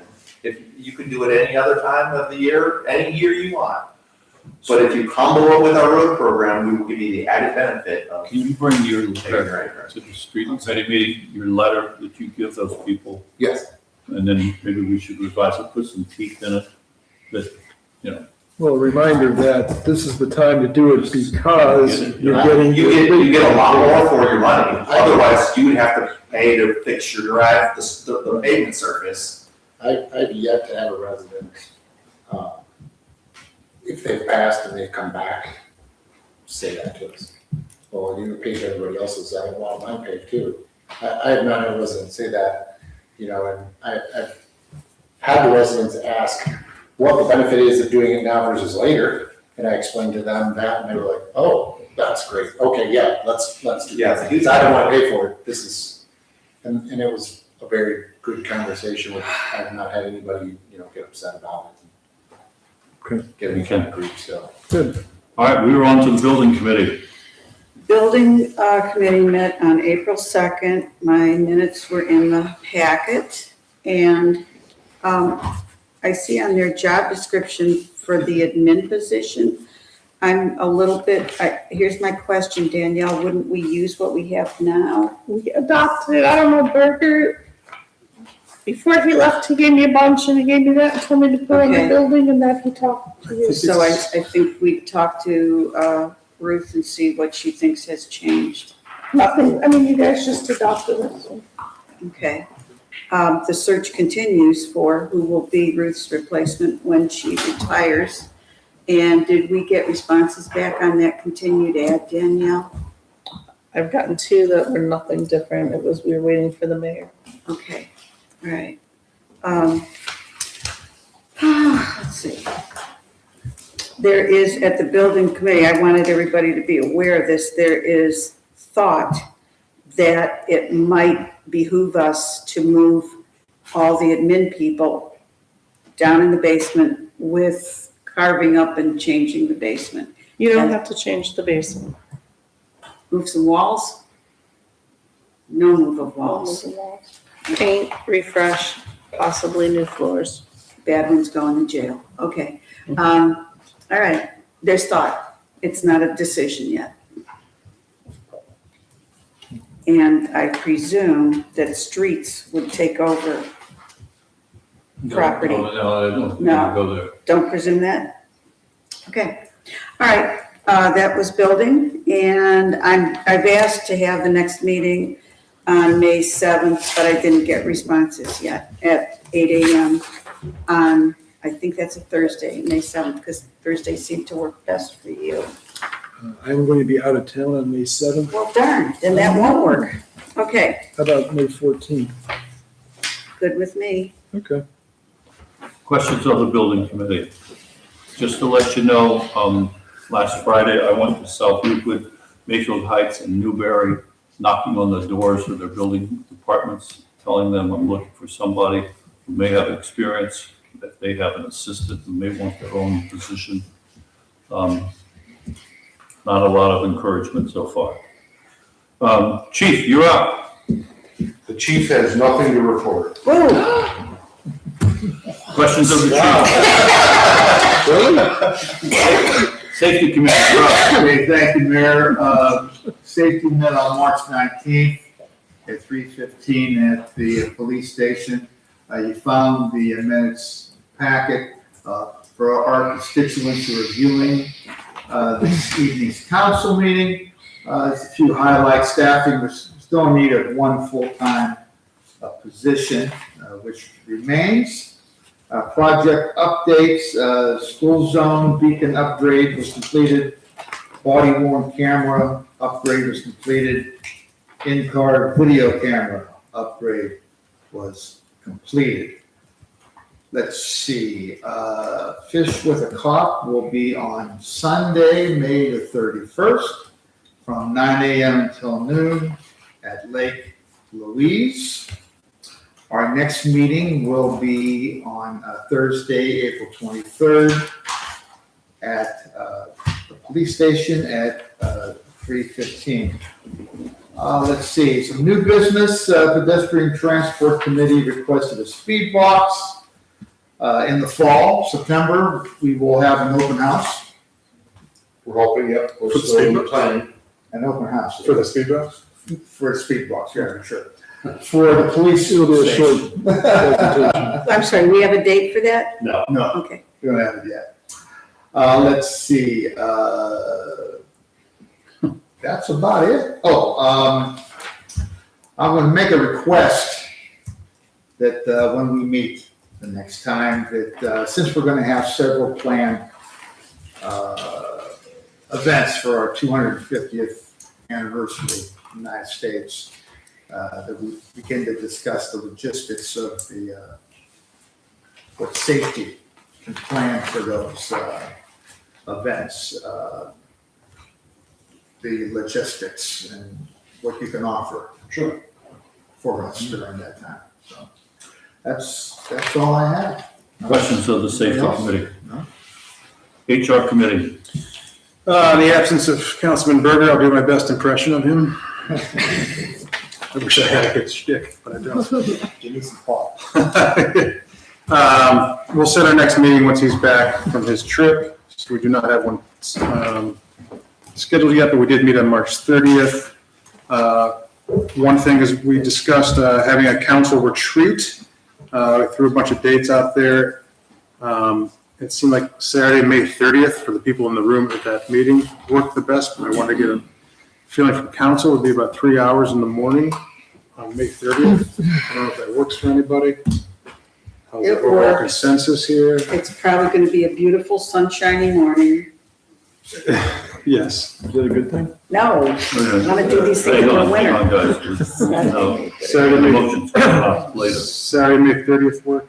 You want to do that now? There's a motion done under administrative technology. Sure, we'll do it then. Yep, that's in my HR notes. That's probably talk about the same things in multiple committees. Kind of segue to that, Ruth touched upon the consolidation of the administrative wing of the organization. And we did as well talk about the benefits of moving all the administrative function together in one facility as opposed to splitting them across the parking lot. We reiterated that the new building admin would be reporting to the fiscal officer. We talked about clear lines of management and the whole team, including us elected officials, respecting those lines of management. Had some issues with that in the past, is my understanding. And we also talked about, we recently passed a policy about the hiring policy, and the policy includes advertising the job as step-by-step everything we do. So it's a good reminder if everyone could follow that. Mr. Mayor, you pointed out you went to other building departments. That's not part of our hiring process. So what's the point of having this policy if you're not going to follow it? So I ask that you do follow it moving forward. That is all I have for the HR committee right now. Thank you. Do you have anything to add? No. Thank you. Questions of the HR committee? Property committee? Properties met on March 16th, and I think we covered the pergola, we covered the South Park, we covered the possibility of a burn. The only other thing that I really want attention to is the back, which would be the south side of Rarick Cemetery, and I've talked with Tim about this. Trees came down a year ago, maybe longer, and wrecked the split rail fence. And it just looks terrible. It needs to be fixed, but the trees were on private property. So how do I do that? Bridie, can I go knock on the door or call the person that owns that property? I mean, okay, so wait, let's go back for a second. It's not Coatsworth property. It's not? Okay, I was gonna ask. Do we know exactly where the trees are located and whose properties they are on, or is it just one person's property? I think it's one person property.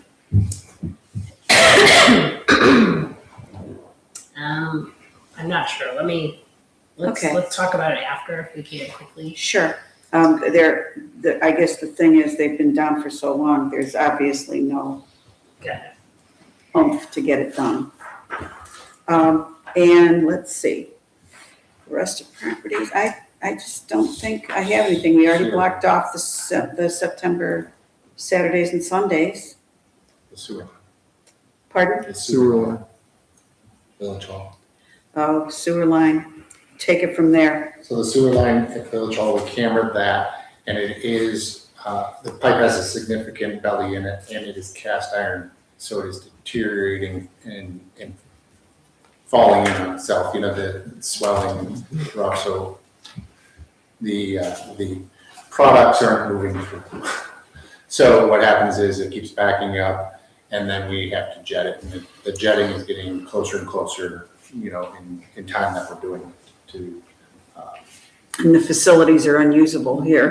When it happens, yes. So we need to replace the cast iron section of pipe which go from the clean out in the front yard, which has a orange stake by it, but currently there's no stake stuck by it, so the jet could find it. And the other point of entry would be just behind the air conditioner here downstairs in that last room. CMG gave us a price of $14,000. They're the company that is doing the salt building and some other projects for us. Geauga Septic has also given us a price of $16,200 to do that. So those are just two numbers to kind of have that idea. Significantly, it destroys the steps though, right? Yeah, both of these are containing the restoration of the steps and any along the way. Which I wish we could avoid, but we can't. I mean, it's the cost of doing business. So that brings up, how do we get in? It's got to be the elevator or the front steps? They won't be that long out. I mean, we can We can mat it in the meanwhile to walk across. So the workers could get in Yeah, that we way? will maintain access, for sure. Same as when we did the water line in the parking lot. We'll Okay, maintain access. all right. So are we looking to do something tonight? But we have 2 quotes. Do we need a third? Our policy says 3. We got a third quote, Tim? Yeah, I can get the one. Yeah. And was there some mention about us doing the stairs or the contractor only? Either way, we can do all the restoration work or they can do it. It's kind of, You guys could do it less expensively though, couldn't you? that will reduce the overall amount that we're paying out of pocket and do it in-house. It's all things we could do in-house for sure. Okay. So maybe a third quote, but with the stairs being done and as a line item on each of the 3 quotes? I can reach out to them and say, if we do the restoration work, meaning, repair the lawn areas and any pavement, that kind of thing, we could do that in-house and just let them do the crossing of the utilities and the actual tie-ins. Engineer, is this a good time to do anything ADA wise? Just concrete work, right? Well, I think he's meaning like instead of having steps coming in, Oh, making add it a ramp, ADA compliant. add a ramp next to it? How about just have a ramp? Just have a ramp? Oh, this is a big deal, Let's talk about that tomorrow. It does have to meet certain. Right. Oh, I know, but we got a long range parking lot here. We do. Let's take a look at that. I mean, the question is, would you do it on the other side? If we're gonna rip the steps out, let's take a look at it. I don't know if it's feasible, but Tim and I can take a look at that. We do have an elevator. We do have an elevator. We do. I bring it up only because it may be an opportunity. And once you get in to the door, you got steps that go up or down. Understood, But it but does get you in the building. Yeah. one thing at a time. Put a chair. You can do a chair type look. Yeah, yeah. All the. All right. Okay, And then you don't need Anything else? necessarily the elevator. The elevator, I think the chief and I were talking about the elevator, and the elevator is something that is going to probably come to the near future of. Nearing end of life. It's a lift, right? It's a lift. Does it It was work? corrected recently. But, wait, why would it be the end of life? We rarely use it. It's over 20. Parts are no longer available, so. And the electronics, the motor, you use it or not, it ages out. it's time. All right, property committee, you'll get back to us on Yes. this as soon as we get a third bid. Back to the ramp. Okay, any other questions for the property committee? Hang on, Mark's not done. Instead of an elevator, a ramp, and then we fix the problem about getting up here. Or if the admin office is moved to the basement, going downstairs. Well, For a wheelchair person. Right, you have to have access to council chambers. Sure. If even if admin's downstairs, you would still have to have a lift that comes up because this is where council chambers is. Sure, but when I get it, people may need to go up or down. Right.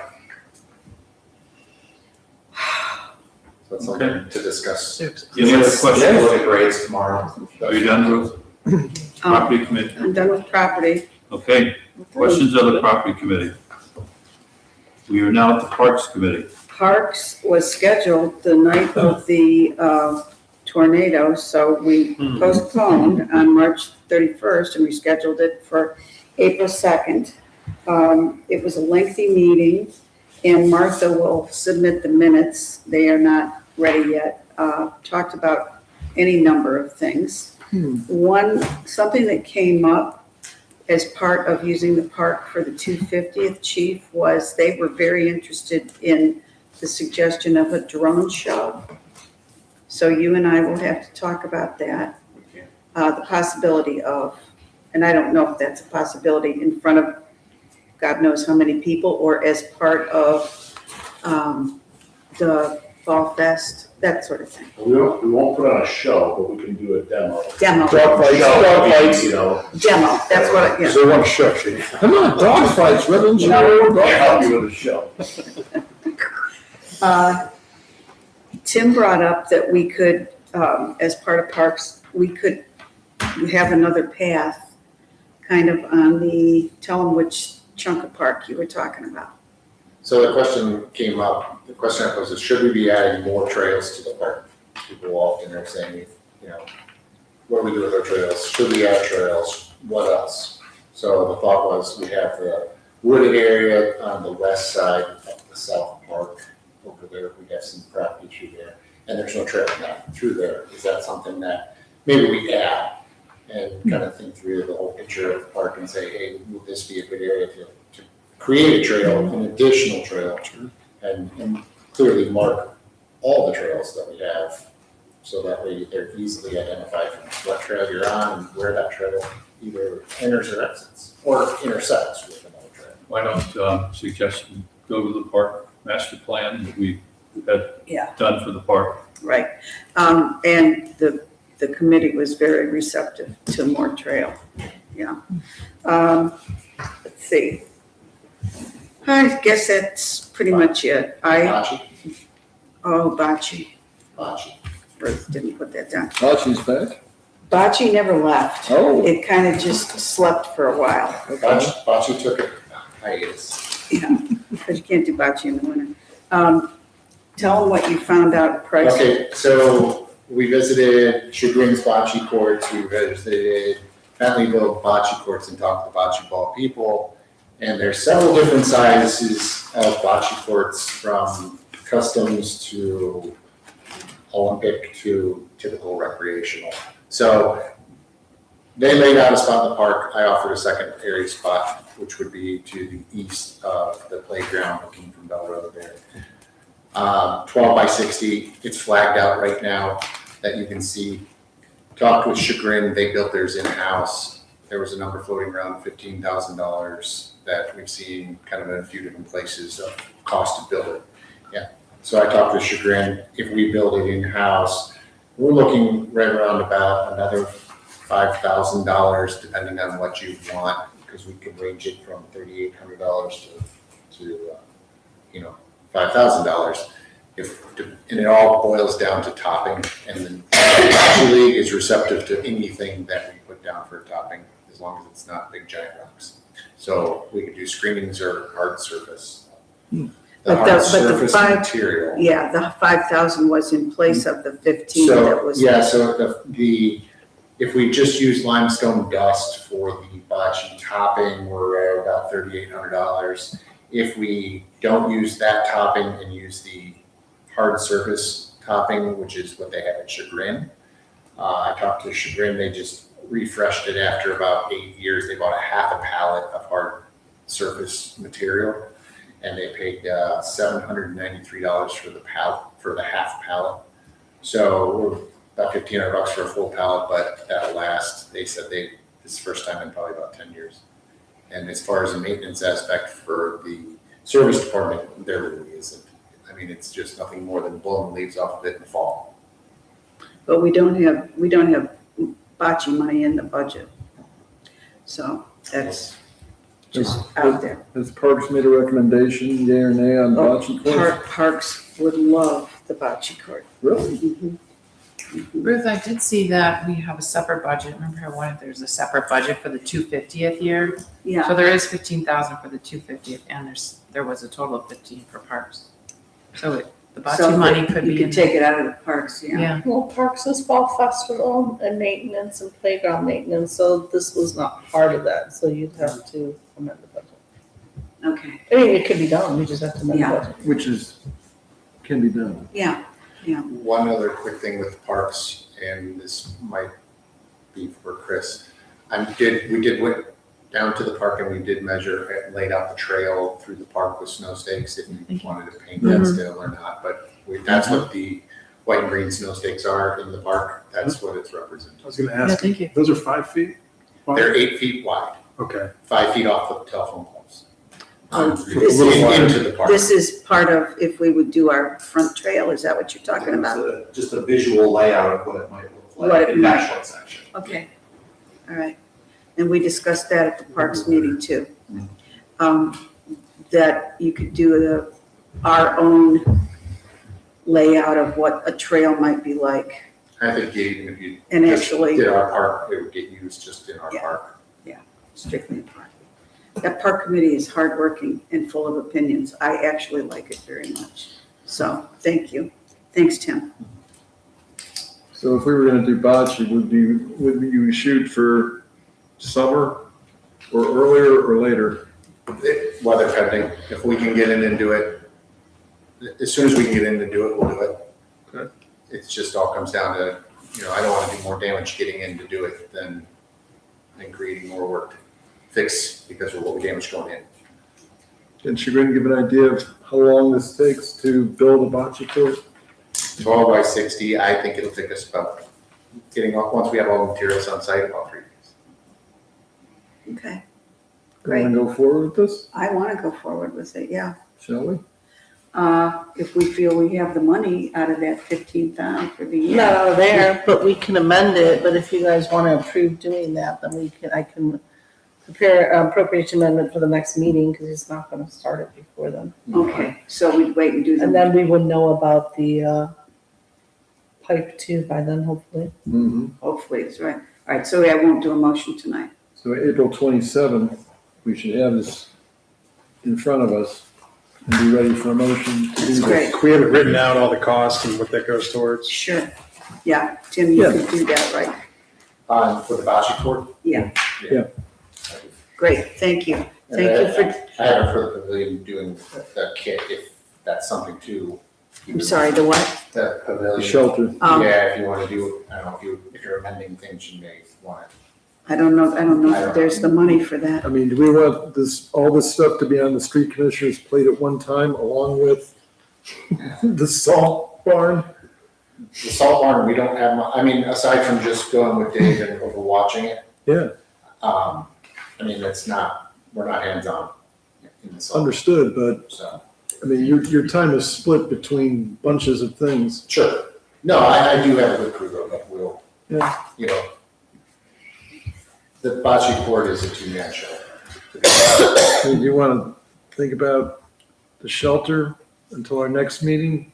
Yes, Yeah. not tonight. Yeah, Yeah, I'm just, if you're gonna do a budget, adding and moving money around for the budget, amend you budget. may wanna do it for that, so you're just doing it once. And are you gonna get more quotes for shelters, or is that we're just gonna go with that one? You'd have to have the three. I think it'd be a good idea to know if Lowe's has a similar kit, We can definitely, or if somebody Price them can do that. we can price them out. Yeah. Sure. It's not part of parks, Supply. but I probably should say, if I didn't last meeting, the white garage doors look okay. I'm sorry. I'm sorry, I didn't hear you down here. You heard me. What did you say? Hold on.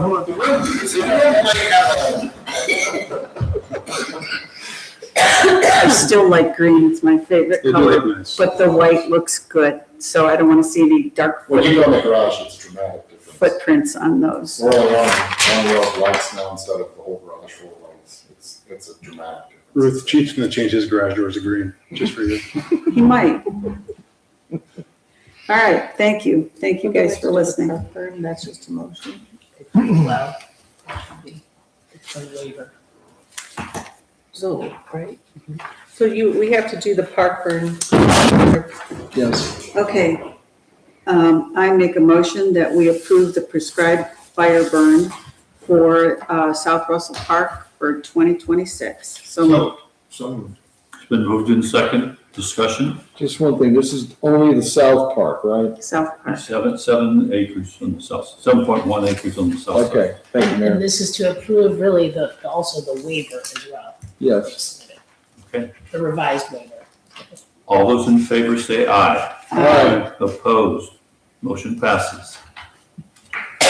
Public utilities, Thank you, Mayor. Public Utilities met back in March, talked about a number of things. We talked about Hemlock and Walters Road project. We also talked about Hazelwood, which is coming up faster than probably we would like, but how is that going? Oh, I'm sorry, it's still in the queue for survey. Okay. There's a whole lot of survey information that needs to be gathered for that. what the locations of all of, not just the roadway, but where all the existing inlets are, and getting a topo that is refined enough so that we can determine how many more inlets we might need, which houses are connected to it, where the pipe might be is anybody's guess at this point. Survey is gonna do their best to find out all that information. Survey hasn't been out yet, so When will they perhaps be out? I can't tell you right now. I just know that I see us in queue for it. They haven't given me a timetable for that yet. Yeah, I think we envision doing this Fall. later this Yeah, year. like later in the fall, starting. That's actually a good time to do the underground work. Keeps the dust down, keeps a lot of other things down, and we get typically better prices from underground contractors that are busy all summer long. They can get us in on shoulder season, and we can hope for a better price that way. But it would be this fall, even into winter, doing the underground work for the storm sewer, and then do the roadway restoration and paving in the spring. And the idea behind this is it's a $750,000 project, as I recall. OPWC is paying essentially for half. So it's a $375 project for us this year. Something for, I think, all council people to bear in mind as we talk about budgets that Danielle brought up earlier going forward for next year. So we talked about that. And the invoice for the Hemlock project. I noticed, Danielle, that Mark, I just sent that to you, the final OPWC disbursement. I sent it to you, copied Danielle for the Hemlock Road, so you have all the financial figures for the project in your email inbox. So at the next public utilities meeting, which is the 16th, we will go ahead and talk about dropping by Russell, paper in hand, and bring them up to speed. That's great. Thank you, Eric. And Danielle, we noticed that in your report, or I noticed, that property taxes are about $800,000 per half. So the village gets about 1.6 million annually, plus or minus, depending on the year. And that's of interest not only to public utilities, but definitely to finance, should property taxes be abolished in the state of Ohio. And you may be right about that 1 year paying situation, Danielle, but sooner or later, should that be approved by the voters, that's what we would need to replace to continue current level of services. Okay? Did I read in your minutes? Oh, different committee. You're welcome to attend, though. Yeah, sorry, I'm going to finance, so ignore me. So at any rate, that's all I have, Mayor. Public utilities, any comments, questions? Hearing none, Safe Bicycle and Pedestrian Transportation Committee. All right, the SBPT, as Ruth calls it, next meets on May 1st, that's a Friday, at 7:30 a.m. Can't you go earlier? Village Hall. Do you want to do 7? No, Okay, not 7:30 a.m. I'm glad you're over there, you can't kick me. At our last meeting last Friday, we did talk about a few things, and Street Commissioner, I was going to point out, you put the stakes out, so I appreciate you bringing it up earlier in the park. And thank you, Chief, for arranging the speed box. As Jerry mentioned, the safety committee, that'll be for the eastbound traffic approaching the park. Correct. We talked about the numbers we got back from the auditor's office, estimating that if we were to put a levy on the ballot, estimated cost would be approximately $28 per $100,000 of property value, or 0.81 mils over a 5-year period. That only includes the initial construction. That wouldn't include any ongoing maintenance throughout the years either. So there were some numbers realized from a previous study that Councilwoman Rensel came into. I would love if you talk about that too. That's So one thing I would like to do, because I noticed in the finance committee meeting, you were talking about some of the financial side of the levy stuff. I'd love to have a joint committee meeting between finance and the bike pedestrian thing to kind of talk about this levy and the real numbers and what we need to do. I think that's a great idea. How many people do you think would be attending? We have 5 on our committee, 3 council people, so Would it there would be a special visitors council, as I well, guess. do you think? Excuse me? Do you think there would be visitors as well? Oh, there could be, it's an open meeting. Understood, but just planning, No. where we are, where we sit and all that, Sure. that's fine. Why don't we figure that out once Councilman Berger comes back? I think that's a good way to go. The meeting, we had canceled the meeting on the 16th. So do you want to do it this month? What committee got canceled? Finance, right, Danielle? We have one on the 16th for this month. It was the Treasury Investment. Treasury investment Oh. got canceled. Oh, I understood you said I thought so Chris too. as chair of finance canceled. He canceled Treasury investment board. So finance Because he's on still that. go, the 16th. That's what I'm hearing. Is that right? 16th, we're still meeting for finance. Yeah, It was- okay. Because what Still happened is quorum. last year, they set up the Treasury Investment Board before they decided who was on the committee. Okay. So the Treasury Investment Board, which means Trip and Eileen don't have to Yeah. go. But we're starting a finance committee meeting on the 16th at 3:50. So let's wait till Berger's back, it's gonna be a while. Sure. And then we'll get us all a date for all of us. to So get May. together. And we meet May 1st, I don't think 7:30 AM would be good for finance, you guys need more sleep, so. Well, Oh, sure, think of them. you should be on finance. We'll figure it out once Chris is back. Mary, could you talk about the historical study you?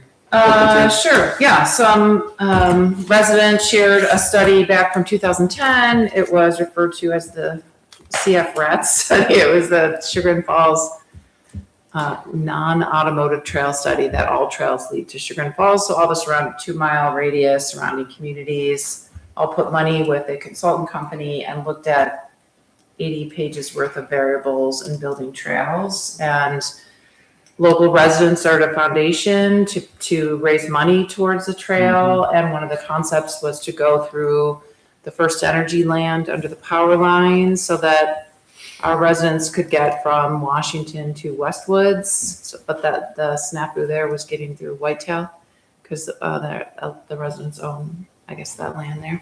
Other than that, it's First Energy, and First Energy agreed actually to that. And the other concept was a trail along Bell to encourage traffic safely into Chagrin and out of Chagrin to South Russell. And so they had public meetings and they had a blog and they really tried to get the word out. They did get the word out. They had more engagement because it was many surrounding communities that were involved with this. And I don't know what actually happened after all of that wonderful data and energy toward it. I love the idea of the First Energy. Right? Sure, like, that's fantastic. I think even if we did this piece, I was thinking about that the other night, but anyway, so they know, they have all the information on easements. I was gonna tell Rich that because so they have at least they did then, and they have this bicycle compatibility index, how wide a road is, how safe it is, and they have a lot of information in it. So they estimated that the trail, they had different sections along Bell, and it was, maybe that's where this 2.5 million came from, because it was NOACA was part of this as well, and it was 2.4 million to do the whole trail from all the way through this, all the way along all these quarters of Bell. Did that go from Ashley all the way to Chagrin? They had Remember 4 right about sections that? of it. Yeah, I'm not sure about that. I can't see it all the way to Ashley. Mr. Ray, you were a council representative, then do you know what came of that? What fell came apart? of it regretfully? Nothing. I got a T-shirt and we got the flagpole at the park. That's when we finally ended up, we had enough money to buy a flag. Wow. That was in 2000, that's when it died in 2013. Okay. Because of enough pushback from either the cost or not in my front yard, basically. So, but that was us, maybe that's when they started the big boardwalk by Cleveland Street there. That's about that time frame. Catherine Garvey would know for sure. Yeah, it was Yeah. safe routes. And that thing's Safe routes. amazing. That is amazing. Yeah. Yeah, it's beautiful. $680,000. Yeah, It's I nice. know. Yeah. Yeah, so Mary, it was very frustrating. So a lot of the information we may need if we're resurrecting, some of this has been done and it's all very well documented. It's 83-page document. Engineer, have you seen this document? Not. Okay, sure, yeah. In terms of easements and all this other stuff, it might be useful. Sure. Yeah, it would be Yeah. useful, especially if we got some initial buy-in from First Energy, They who did? owns the vast majority, who would own the vast majority of the, I love the Washington to Westwoods idea, like that's fantastic. Yeah. Um, Yeah. You're right, that we would need to work with Whitetail, along where we cross Manor Brook, because the HOA does, two different HOAs might own Oh. that property. Okay, maybe three. But boy, if we could get the vast majority of it's First Energy. I don't know, it seems like a pretty small, I say that tongue in cheek, it seems like a pretty small bump to get through the whitetail stuff. Or potentially even an extension of our park, that it just, even if we just did the First Energy between Washington. Yeah, right, to just And just split have up that as- manageable lights yeah. and phases and say, oh, look, yeah, if everyone Mhm. loves this, we can do more. It was really well done. It was A lot of good amazing. It's information. amazing work. It's too bad. I did ask some of the people that were active on it to maybe come back. They're, Burnt out. yeah. It was Is that report like PDF? It's a Google, yeah, I share it with the committee. I'm glad to share it with everybody. Sure, Everybody and the engineer perhaps? Sure. Mhm. Okay, If you send it to me for the next council packet. Oh, okay, sure. well, there's a good idea. Okay. I have nothing else. Do you have anything else for the committee? No. Okay, that's it for today. Anything, questions for I guess one thing, didn't we have some SBPT? questions for the, I'm sorry, well, maybe one Go ahead, thing. Mary. Didn't we have questions for the engineers? We do. Because I had to leave early, so I didn't know how we finished. We do have some questions for you, Mr. Engineer. Oh, it's because I have the wrong minutes in front of me. It might have been the work schedule like that. Because it's, Feasibility and cost. there's one thing did say that we didn't need no property acquisition was needed. It's at page 48 in this Oh. document. That's, We talked about the width of Bell Road within the existing right of way, if there's more space available for widening the road more. Bell West or Bell I'm sorry, Bell West. Bell West? Maybe. I can't, I'd have to look. Can't answer that. Okay. Now, I brought this up a while back, that when they did the West Bell, at that time, didn't you have the opportunity to make a bike path then? yeah. We're restricted by the. We were restricted by a couple of different, there were a couple of different limiting factors there. One was the topography that we were fighting against, and the other was it's not necessarily the widening and the path building that is the real huge expense. It's if we have to start enclosing ditches and running large diameter storm sewers through there, like 18-inch, 24-inch, 36-inch storm. That gets really expensive really quickly. So once you start widening the road and giving room for bicycles and pedestrians to have access to, like, let's say a widened shoulder, I think when we widened Bell Road West, most recently, we made it as wide as we could without getting too deep into the underground costs of storm sewer. There certainly was some, but we tried to minimize it as much as we could. Well, in front of Orange High School, going all the way almost to River Falls, they have that bike path. Mm-hmm. And it can't be any wider than 3 feet. No, it's 48 inches, it's 4 feet. It's 4 feet? Yeah, it's your standard path. Hey, Eric, we also wanted to know what the minimum lane width is of Bell Road between the center line and the far line. What's the minimum? 12, so you should have 12-foot lane width? Okay, and is that able to be reduced Yes. to What would be the minimum? I know Chagrin Falls, I can talk to Tim Lannon, I know Chagrin Falls a handful of years ago did what's called a road diet. And it was, the premise of the road diet, or the goal of the road diet, was to make drivers have to pay a little more attention and to reduce speeds. If you have a road with, 18-foot lane width, people feel very comfortable going real fast down that. If the lines seem tight, people tend to pay more attention and go a little bit slower. We discussed that exact fact, but what we're trying I to think determine is what would be the. I think Chagrin Falls did a road diet to 10 feet. Okay. 10-foot lanes. I did lay down those two lines, one in front of the park and one in front of the cemetery at 10 foot from the center line. Yeah. Okay. The 8-foot mark is 10 feet from the center? Yes. Is that wide enough for people who are gonna lose their side view mirrors? No, your car's only 6 feet wide. Okay, I just think of trucks. yeah, how about trucks? Well, you can't be illegally anything wider than 102 inches. That is max legal width of a vehicle, 102? 100 inches. What does that come out to in feet? It's like Well, 10-foot Eight lanes, feet. 120. 8 feet, a little 6 more inches. than 9 feet 8 feet wide. wide. That's cutting it real close. Yeah, right.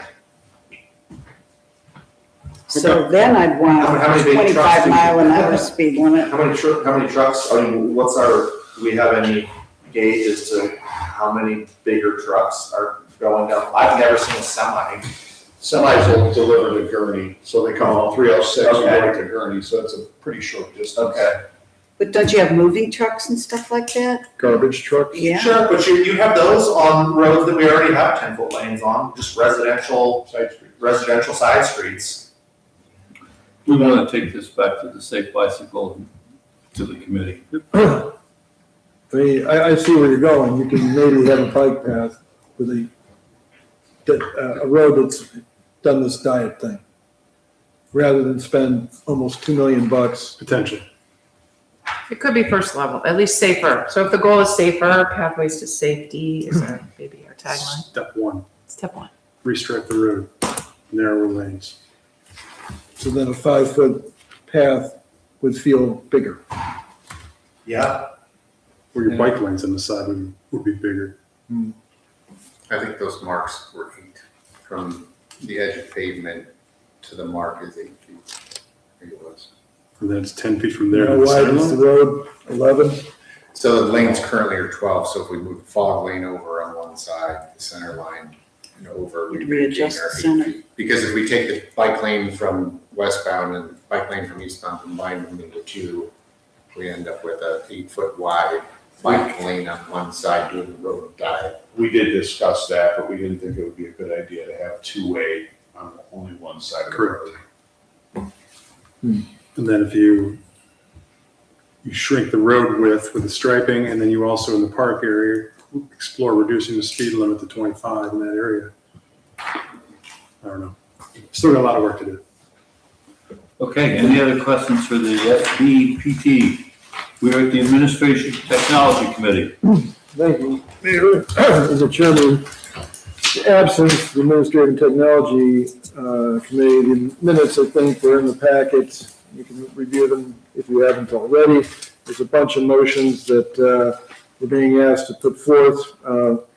So without much ado, I'll go ahead and do that. We already talked about the safety deposit box issue, so I will move to approve changing the context on the village's safety deposit box to Danielle Romanowski, the fiscal officer at present, and Christopher Berger, chair of finance at present. So moved. Second. It's been moved and seconded. Discussion. All those in favor say aye. Aye. Opposed? Motion is passed. Second motion is to approve the Transparency Council Committee minutes process, which I believe has been in the packet last couple of times, which focuses on perhaps one day live streaming all committee meetings, but not for now because we don't have the capability, but that audio files of meetings are encouraged but not required. And correct me if I'm wrong, since our ordinance still says that the chairman of each committee decides how, or is responsible for taking the minutes. I don't think our ordinance says that. I looked. Okay, I mean, I can look again, but I didn't see anything in the codified ordinances regarding who takes meeting minutes for the committees. okay. So I will go ahead and move to approve the Transparency Council / committee minutes process as set forth in the writing that was in your packet. So moved. Second. It's been moved and seconded. Discussion. Now, let's make sure we all understand that we have the right to edit the minutes. Every now and then, somebody's going to say something that they probably shouldn't, that maybe is not appropriate. Do we have that right to edit that out? Well, that's the whole thing of the policy, right, is that Okay. you'll get the draft minutes and then it's up to the committee members, not the admin team, to go through and make sure everything's correct. Okay, And Make then any you corrections have that to need- approve them at your next committee meeting. Right. all right, good. All those in favor say aye. Aye. Opposed, motion passes. There's also a motion to approve a council retreat for Saturday, May 30th from 8 to 11 a.m. at Village Hall. Does that work with people's schedules? So far, One, two, Mary? I'm a maybe. Say I again? think I'm Maybe? a maybe. I'm probably going to be gone that weekend. Jerry? Okay with me. Okay. Mayor? Yep. Now, my question, do you want to hear what you got the farmer's market right outside the door? It's fine, it's only a couple of us. You know, do we want to do it another day? I'm probably gonna be there. I just have to check one thing. I don't know. It's fine, but, I mean, we can make the motion and do it, and then our April 27th meeting, if anything has come up, we can revise it if need be. Yep. But I will probably not be here, so Mayor, I'll be 5 council people, you and whoever else might be coming. Okay. We have a second? Let me make the motion. I move that council have a retreat session for Saturday, May 30th, from 8 to, this year, from 8 to 11 a.m. at Village Hall. So moved. Second. Discussion? All those in favor say aye. Aye. Opposed? Motion passes. Next item is the draft of an event statement for council's review. I presume everybody's gotten it. And at the April 27th meeting, we'll talk about some more. And I think we've also addressed the administration consolidation issue, at least for tonight. And there will be further discussions, I'm sure, at Admin Tech Committee as well as the Building Department Committee. Okay. And that's all I have for Admin Tech, Mayor. Questions of the Administration Technology Committee? One thing, Chief, do we need to do anything for your fiber tonight? Yes, that's on the list. It is in ordinances? Okay, good. Yep. All right, HR, first ordinance is yours.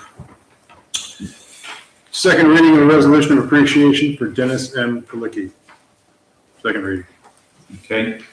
Next one, we all right, introduce and consider for adoption an ordinance approving the performance agreement between the Village of South Russell and Hillcrest Concert Band for the July 4th, 2026 concert in the amount not to exceed, I'm using Mark's suggestion, $700 for honorarium, dinner, non-alcoholic beverages for performers only, and declaring an emergency.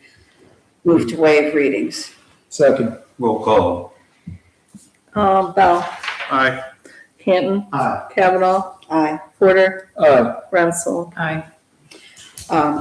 Move to adopt. Move to adopt. Second. Falling asleep. Bell, Aye. Canton, Aye. Kavanaugh, Aye. Porter, Aye. Renzel. Aye. Ordinance passes. Next one's finance. I'll do that, Mayor. I'd like to introduce an ordinance declaring it necessary to levy a tax in excess of the 10 mil limitation, declaring an emergency for road and bridge renewal. So moved and move to waive further readings. Oh, we don't, Do we want to do 3 on this? we usually do 3. Yep, first reading. All right. Next one, the telephone, that's probably, Admin tech or Yeah. safety? sounds good. Yeah. Hold on 1 second on that. We have a modification. We do. I don't ever trust a lawyer to do the math on your ordinances because I was way off. It's Don't know what I not was thinking, I $700. apologize, but it's, the amount is not $699. $7,299. Wow. I think I was doing something with the monthly amount. I don't even know. That's for 3 years. But it's for a 3-year contract, and so I apologize. So the total amount is $7,299. The other change is that I actually included this as like a phone system service upgrade, but really this is phone System gateway. So I did make the changes in a written document to Danielle and for you to sign if in fact it passes tonight. So, but if you can just remember that the amount is obviously wrong and should be $7,299. So between the two ordinances coming up for the gateway and for the fiber for Village Hall, the savings per month on the gateway is going to be about $250 a month. And the savings for, $200 a month. And the savings for the internet would be about $250. So $450 total per month that we're going to be saving by moving to these upgraded systems. That's great. So the gateway, is that in the first ordinance or the second one? First. Okay. Gateway is the first. For the new gateway. So we just need to correct Got that it. now. Okay, And the language. all right. I'd like to introduce and consider for adoption an ordinance approving the master service agreement as amended between the Village of South Russell and First Communications LLC for the new gateway in an amount not to exceed $7,299, even authorizing the mayor to execute the master service agreement on behalf of the village, declaring an emergency. Move to waive further readings. Somebody second. Second. Roll call. Bell. Aye. Canton. Aye. Kavanaugh. Aye. Porter. Aye. Renzel. Aye. Move to adopt. Second. Bell. Aye. Canton. Aye. Kavanaugh. Aye. Porter. Aye. Renzel. Aye. Ordinance passes. Next one is, keep going, Mark. Phone. Yeah. I'd like to introduce and consider for adoption an ordinance approving the service agreement between the Village of South Russell and Unity Solutions for upgrade to the internet service for Village Hall in the amount of $2,640 even, authorizing the mayor to execute the service agreement on behalf of the village, declaring an emergency. Move to waive further readings. Second. Roll call. Bell. Aye. Canton. Aye. Kavanaugh. Aye. Porter. Aye. Renzel. Aye. Move to adopt. Second. Bell. Aye. Canton. Aye. Kavanaugh. Aye. Porter. Aye. Renzel. Aye. Ordinance passes. Ruth? Introduce an ordinance approving the operating agreement with Geauga Fresh Farmers Market, Inc. for a license to use a designated portion of the parking areas and driveways of the Village of South Russell municipal property at the Chillicothe Road and Bell Road as a farmers and artisans market for the time period of May 9th, 2026 to October 10th, 2026, authorizing the mayor to execute the operating agreement on behalf of the village and declaring an emergency. So moved. Move to waive readings. Move to waive readings, whatever. Second. Roll call. Bell. Aye. Canton. Aye. Kavanaugh. Aye. Porter. Aye. Renzel. Aye. Move to adopt. Second. Bell. Aye. Canton. Aye. Kavanaugh. Porter. Aye. Aye. Porter. Aye. Renzel. Aye. Ordinance passes. Finance. I'd like to introduce and consider amending the 2026 annual appropriations, increasing building department expenses $27,500 for miscellaneous expenses and $20,000 for salary and benefits, declaring an emergency. Move to waive further readings. Second. Roll call. Bell. Aye. Canton. Aye. Kavanaugh. Aye. Porter. Aye. Renzel. Aye. Move to adopt. Second. Bell. Aye. Canton. Aye. Kavanaugh. Aye. Porter. Aye. Renzel. Aye. Appropriations are approved. HR. Introduce and consider for adoption an ordinance approving the renewal of the Workers' Compensation Service Agency Agreement and addendum between the Village of South Russell and Sedgwick Claims Management Services, Inc. in an amount of $490 for the services for annual contract period beginning July 1, 2026 for the Ohio Workers' Compensation Group Rating Program and policy year for group rating enrollment for January 1, 2027 to December 31, 2027, authorizing the mayor and fiscal officer to execute the agreement and the addendum on behalf of the village, declaring an emergency. Move to waive further readings. Second, but I have a question. Hang on. Okay. It's got a second. Then we'll do a roll call, and then we'll, All right. Do we want discussion first? Yeah, she- Is that for the whole year, $490? Yeah, that's just to get into the group rating. Okay. It saves us All right. a lot, yes. okay. Okay, so, Val? Aye. Yeah, Val, Aye. Canton, Aye. Kavanaugh, Aye. Porter, Aye. Renzel. Move to adopt? Second. Val, Aye. Canton, Aye. Kavanaugh, Aye. Porter, Aye. Renzel. Ordinance passes. We are at the payment registration, finance. Sure. I'd like to make a motion to ratify the March 30th, 2026 payment register, the amount of $46,474.85. So moved. Second. Discussion, all those in favor say aye. Aye. Opposed? Motion passes. New other, Val, None. Canton, None. Kavanaugh, It says proposed park events, but we've already hashed that out pretty thoroughly. The only other thing, I have not been able to attend hardly any of the 250 events, and the library is putting one on that anybody can sign up and register for, and that is on April 23rd, but it's at 12:45 in the afternoon. I'll be going to that. That's it. Porter, Nothing. Renzel. None. we have a motion to adjourn at 9:40. So moved. So moved by Porter, seconded by everybody. All those in favor say aye. We have the, under new other, there was proposed park events, are those? That's what we're- Yeah, You kind of talked a little bit. Yeah, yeah, There's no- we already hashed all of that out, yeah. We're adjourned at 9:40. Thank you all.